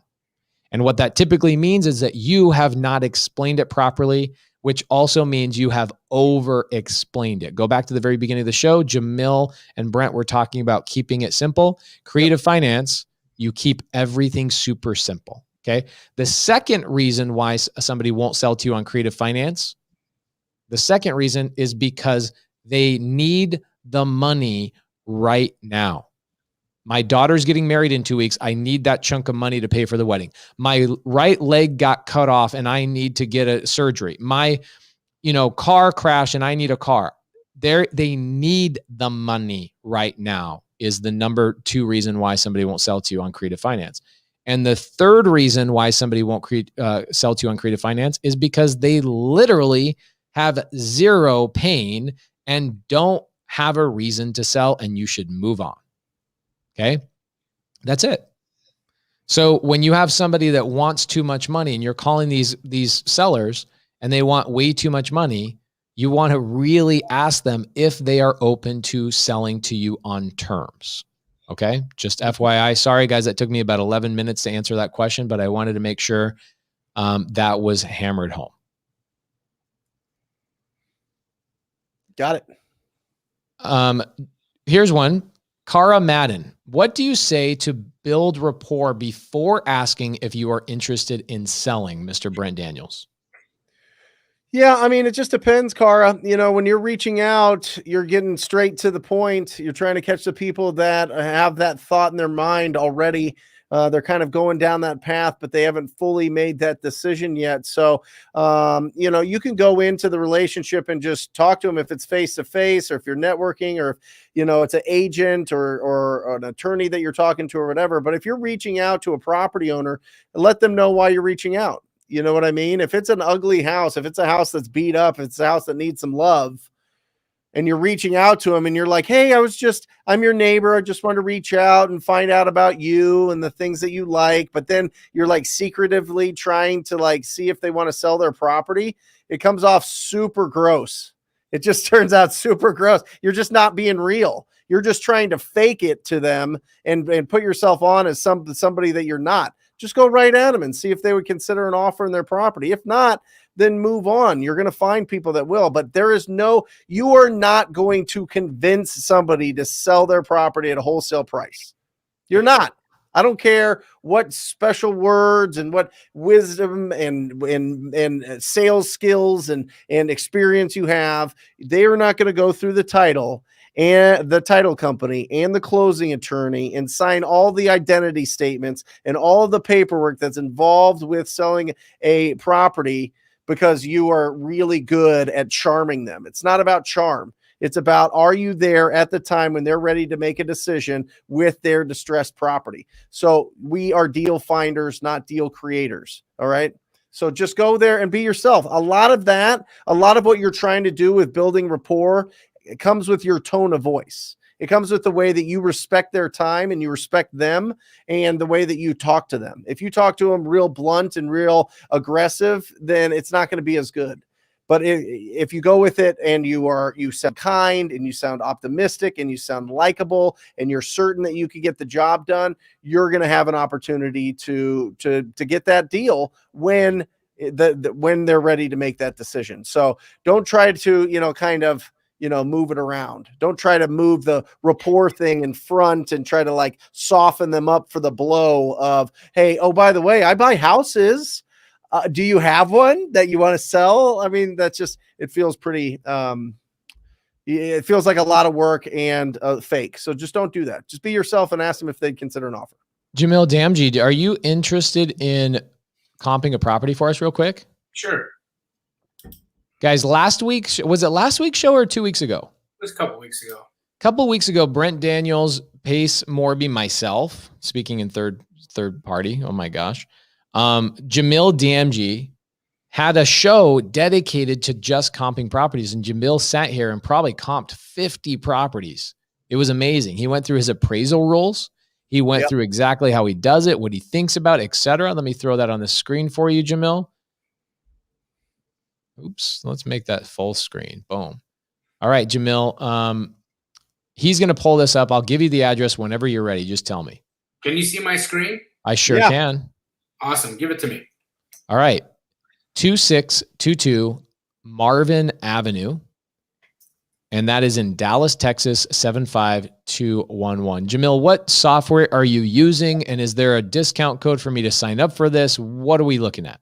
Yeah, I'm using Batch Leads. I actually helped them develop it to provide really, really, really good comps. And the code that you could use, if you go to batchleads.io/squad up, Pace, if you can put that in the comments, you can get this software. It's incredible. You can also use their list services and their skip tracing to contact sellers. I highly recommend them.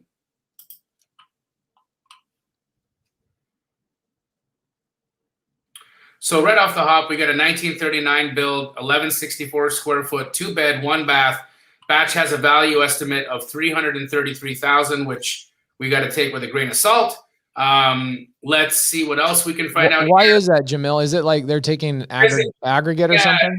Because this isn't a human. This is just, they're just doing a cross section of information, and they're giving you their estimate, and they even give you a confidence score. So they know that this is a robot. They're saying they're 73% confident that the value is 333, but there's a 27% chance they're wrong. So we don't leave things up to chance. We check. I just mess with these filters because I want to see as much data as possible. I'm not really going to go and look for houses built, 30 years away from our subject property, but the more data I can find, the better. And I find do you care only about sold actives, or do you care about pendings as well? I care about pendings, but I need 2 solds near a pending in order for me to say that the pending is usable. Does that make sense? Yeah. I mean, I'm looking at these red numbers right now, which are the solds. I've got 407, 319, 386, 238. And that scares me, man. Those are like dramatically different. Well, look, this comp is very close to our subject. Now, It is 400 square feet larger. So we know we're below 385. Okay. So I've got that. I at least know we're below 385. Let's see what this 320 looks like. Boom. Check it out. Almost a model match. 1938, 1939, 2-bed, 1-bath, 2-bed, 1-bath, 1116, 1164. This sold at 320. Now we know we're below 380, and we've got a model match at 320, but it's from 2020. So I feel like we've increased in value since then. So we're probably somewhere in the middle between 320 and 386. Let's check out this active over here. We've got an active, and let's see what this looks like. It's renovated. So we've got an active right now. That's a 43 build, 3-bed, 2-bath at 1647. So it almost looks like things might be trending down a little bit over here, because look at where that sold. And look where this active is sitting, 375. So could it be that it corners that busy street over there, the double street? Does it corner it, or is it? I don't feel like it corners it. Oh, it doesn't. You're right. Not one house over. I wonder why that would be. Yep. So it's just a thing, right? It's maybe this little area is a little softer than others. Let's see if we can get one more data point here just to kind of drive it home. What's this behind us? Too large. I'm gonna go with a blend between these two. I think that the 386, the 375 active, and the 319 give us a really solid indication that we probably have an ARV of about 330, which is very close to Batch's estimate. Interesting. Love it. So how much of this do I rely on software, and how much of it do you guys actually reach out to buyers and just say, hey, I'm looking at a house in this neighborhood, do you mind comping it for me, and actually asking buyers? Do you ever actually reach out to buyers before you lock up a contract, or before you get maybe a wholesaler to bring something to you? No, we're really dialed in on understanding value. And so for us, we've got our backstop numbers. We know what number Keegley would be a buyer at. And so as long as we have that number in hand, we can go to a seller and confidently give them, or a wholesaler and give them a number that we can purchase at, because we know what our thresholds are. Now, again, guys, I'm not telling you to do that, because we have bankroll. We've been in business a long time, and we definitely have been very, very well trained on understanding value. But you'll get there too. You will get there as you do this more and more and more. The more confident you can get with your numbers, the more powerful your decision-making skills can be. You can be very intentional. Look, if you're having a conversation with a seller right now, that specific property, right? Say, for instance, your seller says, if I could get 200,000, I'd be happy. And you knew right off the hop that the ARV on that was 330. Would you not write an offer, and would you not be even more inclined to maybe give some non-refundable earnest money if you had to, just to beat out your competitor? Of course. Why shouldn't you? You should be confident. Having a knowledge of value should give you the confidence to walk out like a boss and actually gamble if you need to gamble. Well, let's play this out because they want 250, Jamil. What do you think it would wholesale for? Let's just say that it's 1,100 square feet. So let's just, without needing a roof or whatever else, let's just say it needs 35K. Well, they or want whatever. Use your simple math. Go for it. They want 250. The ARV is about 330. I think you can get them to 230. I think you can get them to 230, and I think if you got them to 230, you could find a buyer at 240 for that all day long. I could find you a buyer for that at 240 all day long. You know how I price dropped somebody this morning on I was dropping somebody off at the airport this morning, and my team reached out to me and goes, "Hey, we locked up a deal a little bit tight and we need to get a price drop." And I was like, I hate doing that. It's nothing worse to me than price dropping a seller. Yep. So I'm going to give you guys a little nugget. Okay. Whenever you're calling and you're going to price drop, and this is not even necessarily about price drop, this is also negotiating with the seller before you even get them into a contract. What a lot of times I'll do with my team is I'll say, "Hey team, set up a call with the seller and myself and just tell them that your funding partner is going to be on the phone." So I get on the phone as the quote unquote funding partner, and the seller and my team member are on there. And what I do is I tell them, "Hey, this is Pace. I'm the funding partner. I'm the person that funds all the transactions. Just wanted to get on here and just make sure that we had this all clear. You were looking for $250,000. Is that correct?" And they say, "Yeah, we're looking for $250,000. Didn't they tell you already?" Well, I go, "Well, yeah, they did tell me, but as the lender, the person who evaluates deals all over the country, I look at this and realize 250 is way too much for them to pay. I'm actually going to advise them not to buy the deal, and I think we should put our money somewhere else. Are you dead set on the 250, or should I maybe fund some? If I could fund 230 for this purchase, would you be good to move forward with them?" So I disconnect myself. I did that this morning on a call, and I was able to get a price drop of $20,000 by just saying, "Man, I don't see the value of this. I don't even know why you guys are negotiating at the 250 mark. Let's talk about 230. That's something that I don't mind writing a check for." And so it became this what was it? There was a TV show where it was like, "Let's call the banker and see if the banker will give you the money." Do you remember the show? Deal or no deal. Was it Deal or No Deal? Yeah, that's kind of how I set myself up. They had the babes, the suitcases, the guy in the black box over there, and then they'd always I'm the guy in the black box, and I position myself as the authority in that spot. So Jamil's right. I think if somebody's at 250, you definitely can get them down to 230, especially if they're openly telling you that they would take 250. That's them telling you, "Hey, you know what? I do have wiggle room. You need to negotiate with me, and you need to get me to that 230. So if you did get them to 230, Jamil, is that now a deal if the ARV is at 330? I think so. I've got it at 242. Yeah, 242 it sells at 330 with 35K in rehab. There you go. So 242 is my buy price if I'm going to be the cash buyer and I fix and flip it, or do I lock it up at 242 as a wholesaler? Lock it under that. Lock it up at 230, sell it at 242. My sale price would be 239.9, so Brent would have got a couple grand more than me. Well, always. Not always. How many deals did I bought from you? Oh man. That's good information. I think, I mean, look at the comments. People are loving that. By the way, guys, we streamed to multiple platforms today. We're actually streaming to a handful. We've got close to 400 people watching live. So thank you so much. We do really, really appreciate all of the love and the support for the show. We've been doing it 71 episodes. Have we ever missed a week? 1 week. We took a pause for a week. That's right. Yep.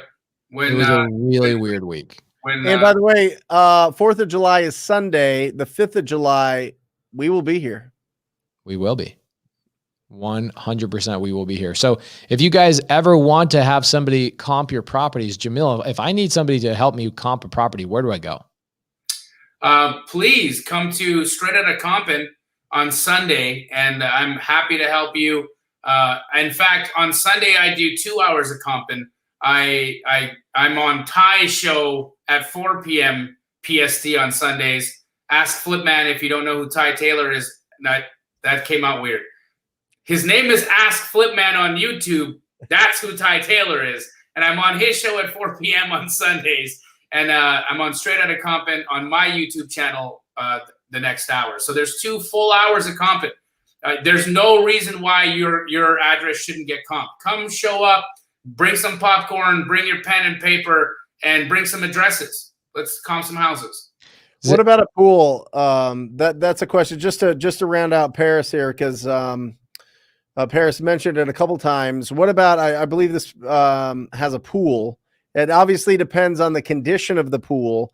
If the condition of the pool needs to be resurfaced, if it needs all new guts, you're probably looking at 15,000. I would assume. It just depends. If it's a diving pool, it'll be a little bit more, just because it's, more surface area. But I would add 15,000 if it needs some love to that pool. But what do you get back from that?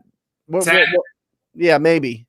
It just depends. I would look at those comps and see. But pools and landscaping don't pay. It's weird. It should.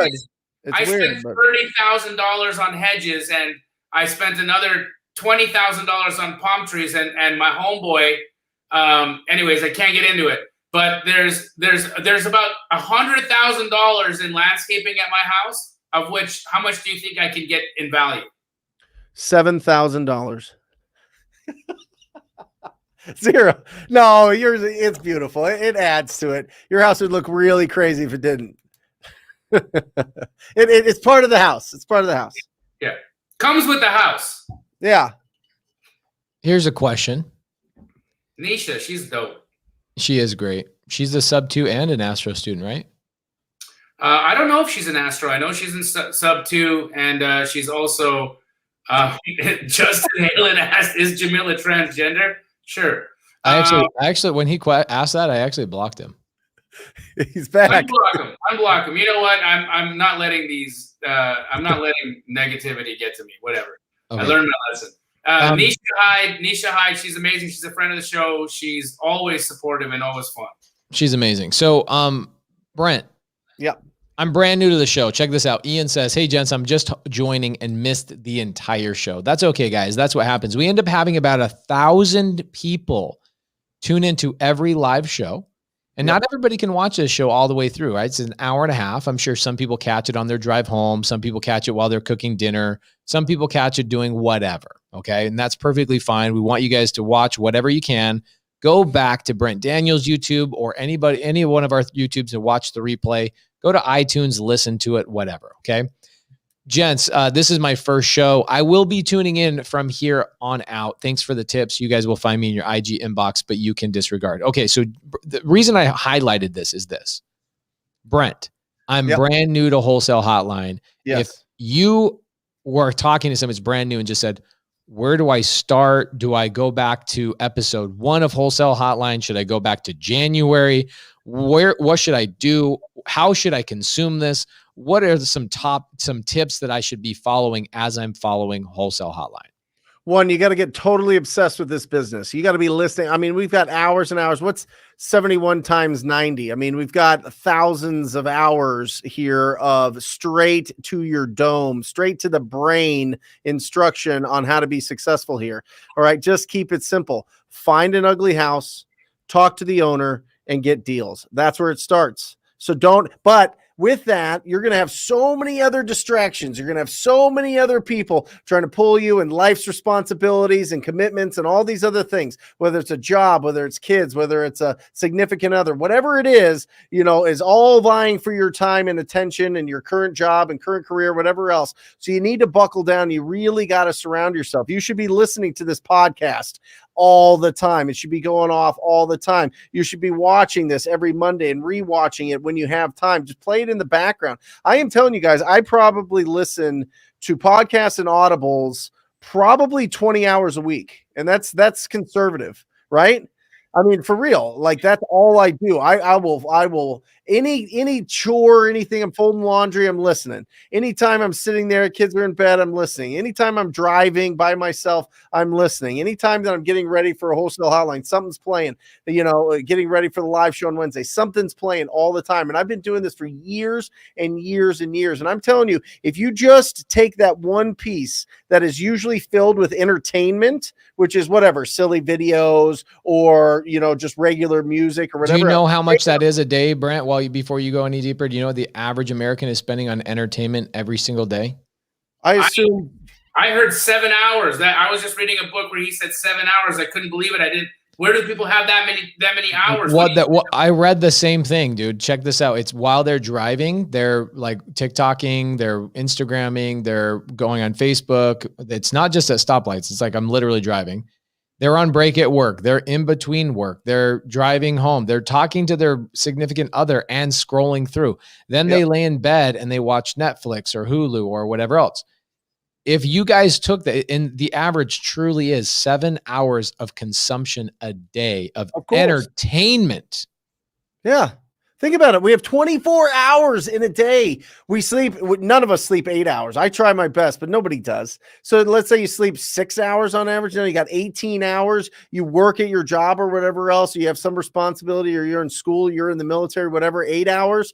Now you've got 8 hours. There's your extra 8 hours. You got to do something with it so people exercise and they get entertained. All I'm saying is just switch it up a little bit. You don't have to take all 8 hours. I'm saying maybe take a couple hours. Take an hour. Take 30 minutes to put good stuff in your brain, because the world is going to pour shit and negativity into your brain at all times, all connected to this. But this thing can be your link, your little tunnel into really positive thinking, really optimistic thinking, people that are actually succeeding and people that are out there literally telling you exactly how to do this. It's all out there. It's just press and go and actually taking that action. It starts with ugly houses. Talk to the owner or talk to somebody that represents that ugly house and get opportunities. So, when Brent says that he listens to Audible, I knew I wasn't the first one or even the only one that thought this, but I was like, Brent always suggests the best books. Always. Yeah. Like to this day, Cody Barton, my business partner, will ask me, hey, has Brent suggested any new books to you? Because he loves the books you suggest. He takes them on vacation. He digests them. It then becomes the only thing he talks about are the books that Brent talks about. Okay. Yeah. So Brent, are there any books that you're currently reading right now that you want to break down for a couple of minutes for anybody so they can consume the right type of content in between? You know what? I'm going real old school. The issue that I have with a lot, because I've been doing this for years and years and years, most of the books, business books that we put into our brains are written by ghostwriters. That's just a fact. It's written by really talented writers that will do an interview with Pace. They'll do an interview with Jamil. They'll do an interview with me for 12 to 20 hours or whatever. We'll just do some interviews and then they'll put together a book. And it's mostly, it just feels the same, right? It's all, you have to inspire people every 6 pages or you're going to lose them. You got to be able to put graphics every 3 pages or you're going to lose them. You need to make it between 150 to 200 pages so that you can get $30 for the book as opposed to $18 for the book. People feel better if they pay more, if it's a thicker book. All of these things go into it, right? So I'm going old school, listening to everything that Earl Nightingale has put out. And he's put out he was on the radio forever, but Earl Nightingale is the guy. Earl Nightingale is there was Napoleon Hill and then Earl Nightingale. They were like best buds, and Earl Nightingale was the radio guy. He was the mouth, and he really went bananas. And it's just incredible to put into your brain is Earl Nightingale. The other one is Business Made Simple. I forget the guy's name. It's really good, really simple read, Business Made Simple. And that's one that I would suggest as well. I've got a book I've read 15 times. I love it so much. It's called Raising Private Capital by Matt Faircloth. It's a Bigger Pockets book. Matt Faircloth wrote the book for Bigger Pockets. And I'm actually doing a collaboration with Matt Faircloth this Thursday. And I wanted to know if that would be a topic. I know this is a wholesale show, so I don't know if raising private capital would be interesting, but I would love to have Matt Faircloth come onto this show. He would love to be on here talking about how to find private lenders, how to find people to bring money to the table for fix and flips and stuff like that. Jamil and Brent, would you guys be open to something like that? Love it. Yeah. Cool. By the way, how did everybody like the episode with Sean St. Clair? Awesome. So he wrote me an email this morning. He says that new contract is going to be done this Friday. I'll email it over to Brent. I'll email it over to Jamil. And what we'll do is we'll release it to all the TTP, the Astro students, and the Sub 2 students. Anybody who wants it can have it. You guys can blast it out to your people. Love it. Brent, read Mastery by George Leonard. Got it. Mastery by George Leonard. Mm-hmm. Is it an Audible or just a book? You can get it on Audible. What's that about? Mastery. It's just mastery. What it takes to become a master at something. It's, the different stages of becoming a master at a specific craft or a skill. I would go out on a limb and say that the three of us would be masters in our crafts and in our fields of what we respectively do. Brent, lead generation, cold calling, he's still running a very successful wholesale operation that's their only way of doing business. I'm the network dispositions master, figured out all of the ways to completely change that way of doing business and explode it to scale, which you guys have seen unfold dramatically over the last 5 years. And Pace, you'd be the master of seller finance. You came out of the pressure cooker, fully formed and ready to completely absorb the entire space and field. And how and why? Why? Because you took something that has been so difficult to explain and have been able to condense it to its essence and then teach that to people in ways that they can explain to sellers and do business. Like, the three of us have become masters at it, and everybody who's in the chat can become a master of this craft as well. Every single one of them. Just bought it, Jamil, and yep. I got the hardcover because I got money like that. Okay. And crap, bro! Stop flexing on us. And what that talks about is how to the different stages of when you start something and what that looks like, and then what the next stage looks like, and then what the next stage looks like, and then that way, as you're going through this journey of wholesale, you can listen to or look at what stage you're at, and then give yourself grace and understand how you're feeling and what you're feeling is completely normal. And it's happened all the way from tennis players to hacky sackers, to professional football players and real estate professionals. All of us. Love it. Same stages. But it's putting good, and most of the books, honestly, Pace, most of the Audible that I listen to is podcasts. I vibe with it. They're a little bit longer. They're a little bit looser. They're a little bit more engaging, in my opinion. So I listen to a lot of Gary Vee. I listen to Craig Groeschel's Leadership. I listen to Dan Sullivan's, what the heck is it called? Dan Sullivan does the Multipliers podcast, Multiplier Mindset podcast. Tom Ferry, I like listening to him. He's more of a traditional, but he's got some good stuff. Podcast, and Wholesale Hotline.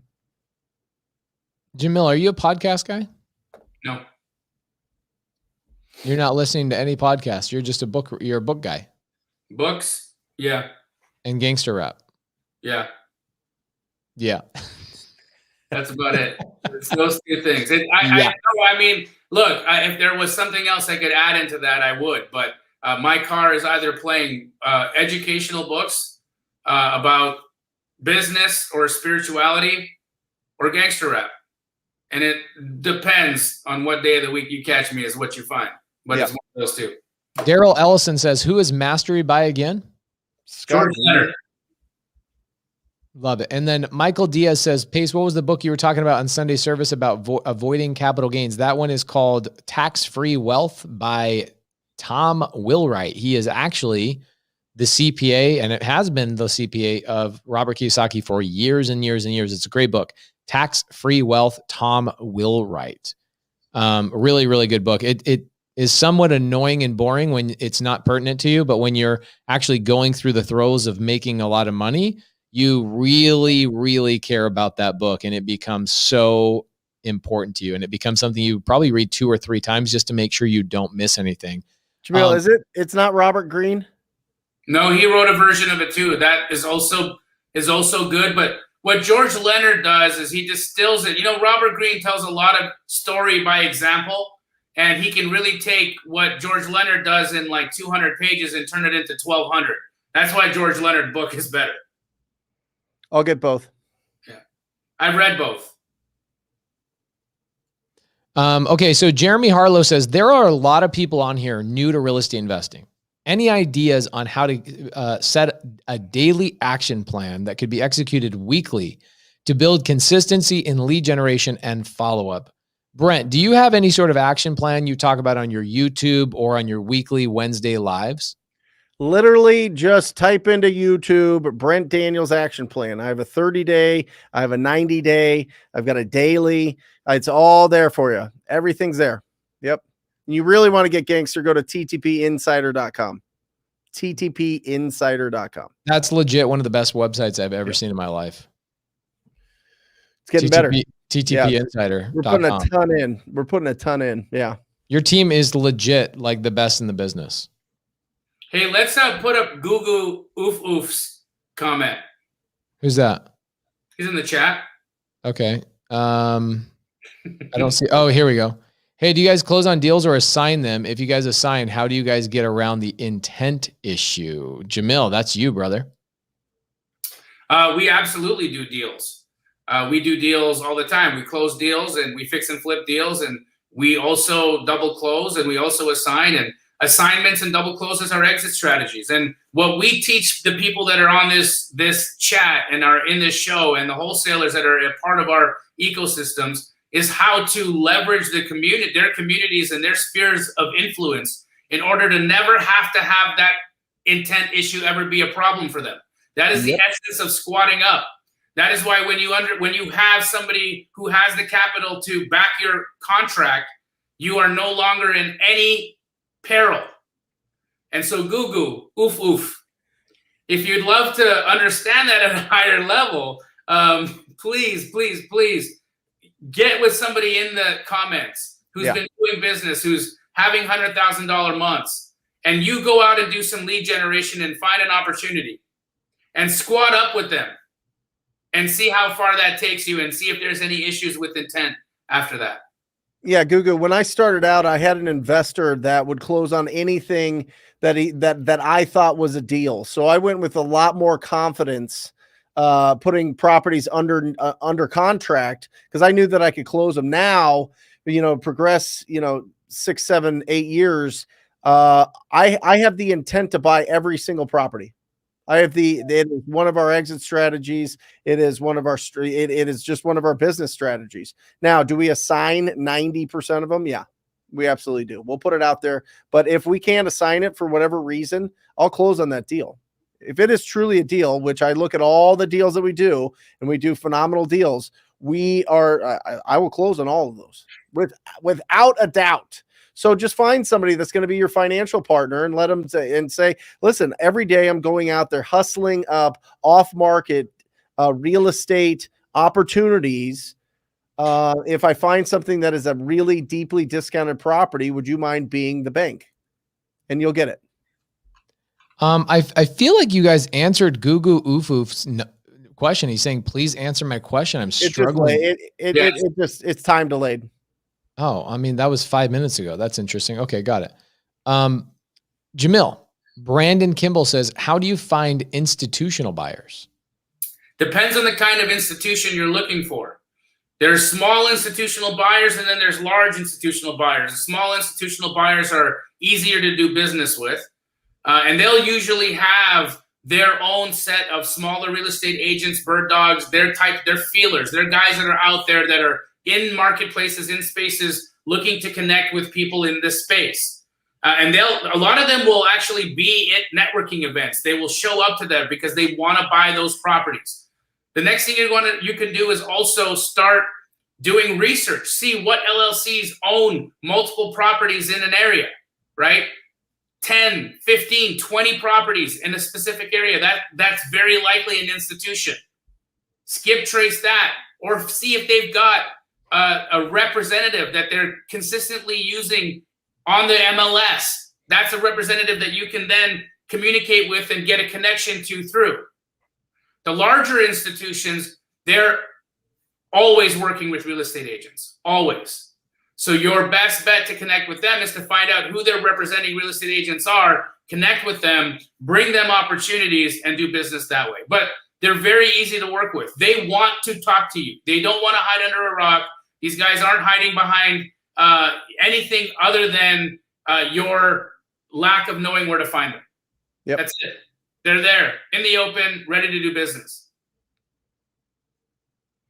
I love that comment that Daniel has there. Can you see that face about them doing like storage wars auctions in front of that?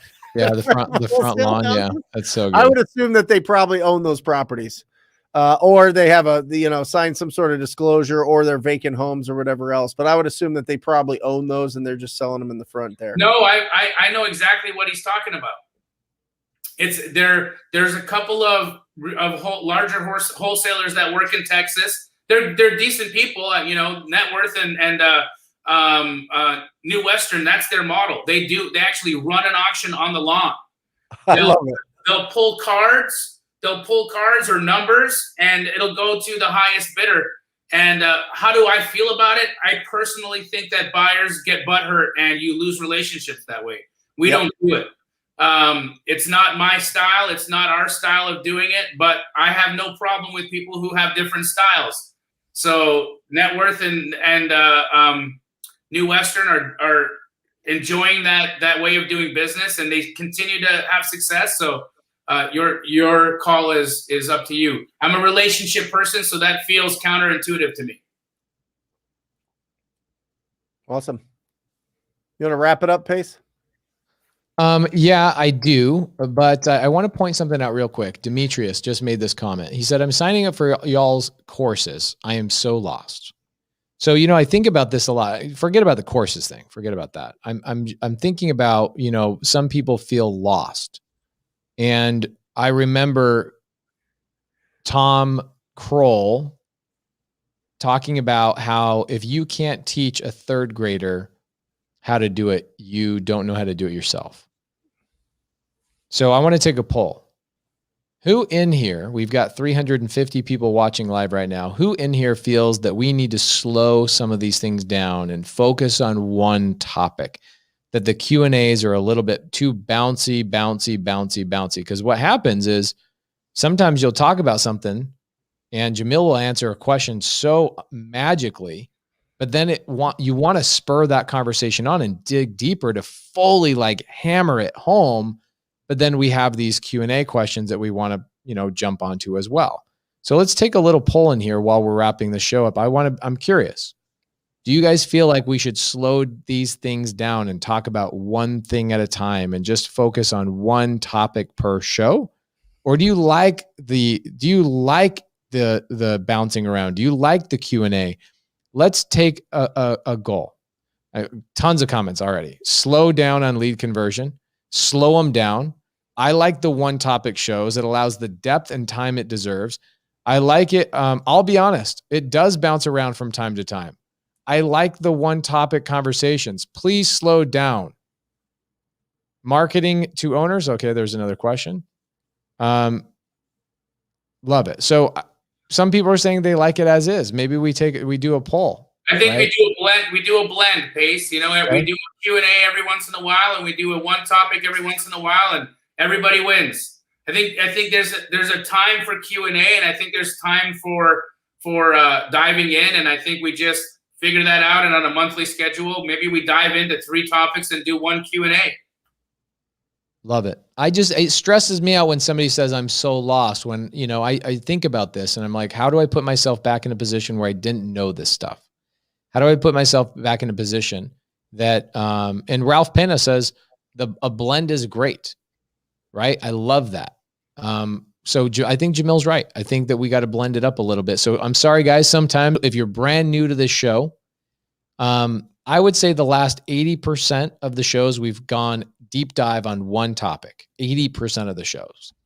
And we've had some really good guests in here. So what I would do is if you are lost, go back to the very beginning of January, Wholesale Hotline, go to Brent Daniels' YouTube, and we started running how to get started in wholesale was episode 1 of January 1. Start there. Okay. If you're a little bit confused or you're a little bit overwhelmed, go back to some of those episodes. Because I think what we're going to do is we're going to kind of mix it up because we find passion in this show and we love being here. But we want to have fun on this show as well, kind of bouncing around, doing some of that kind of stuff. The Q&A today was fun. It was a lot of fun today.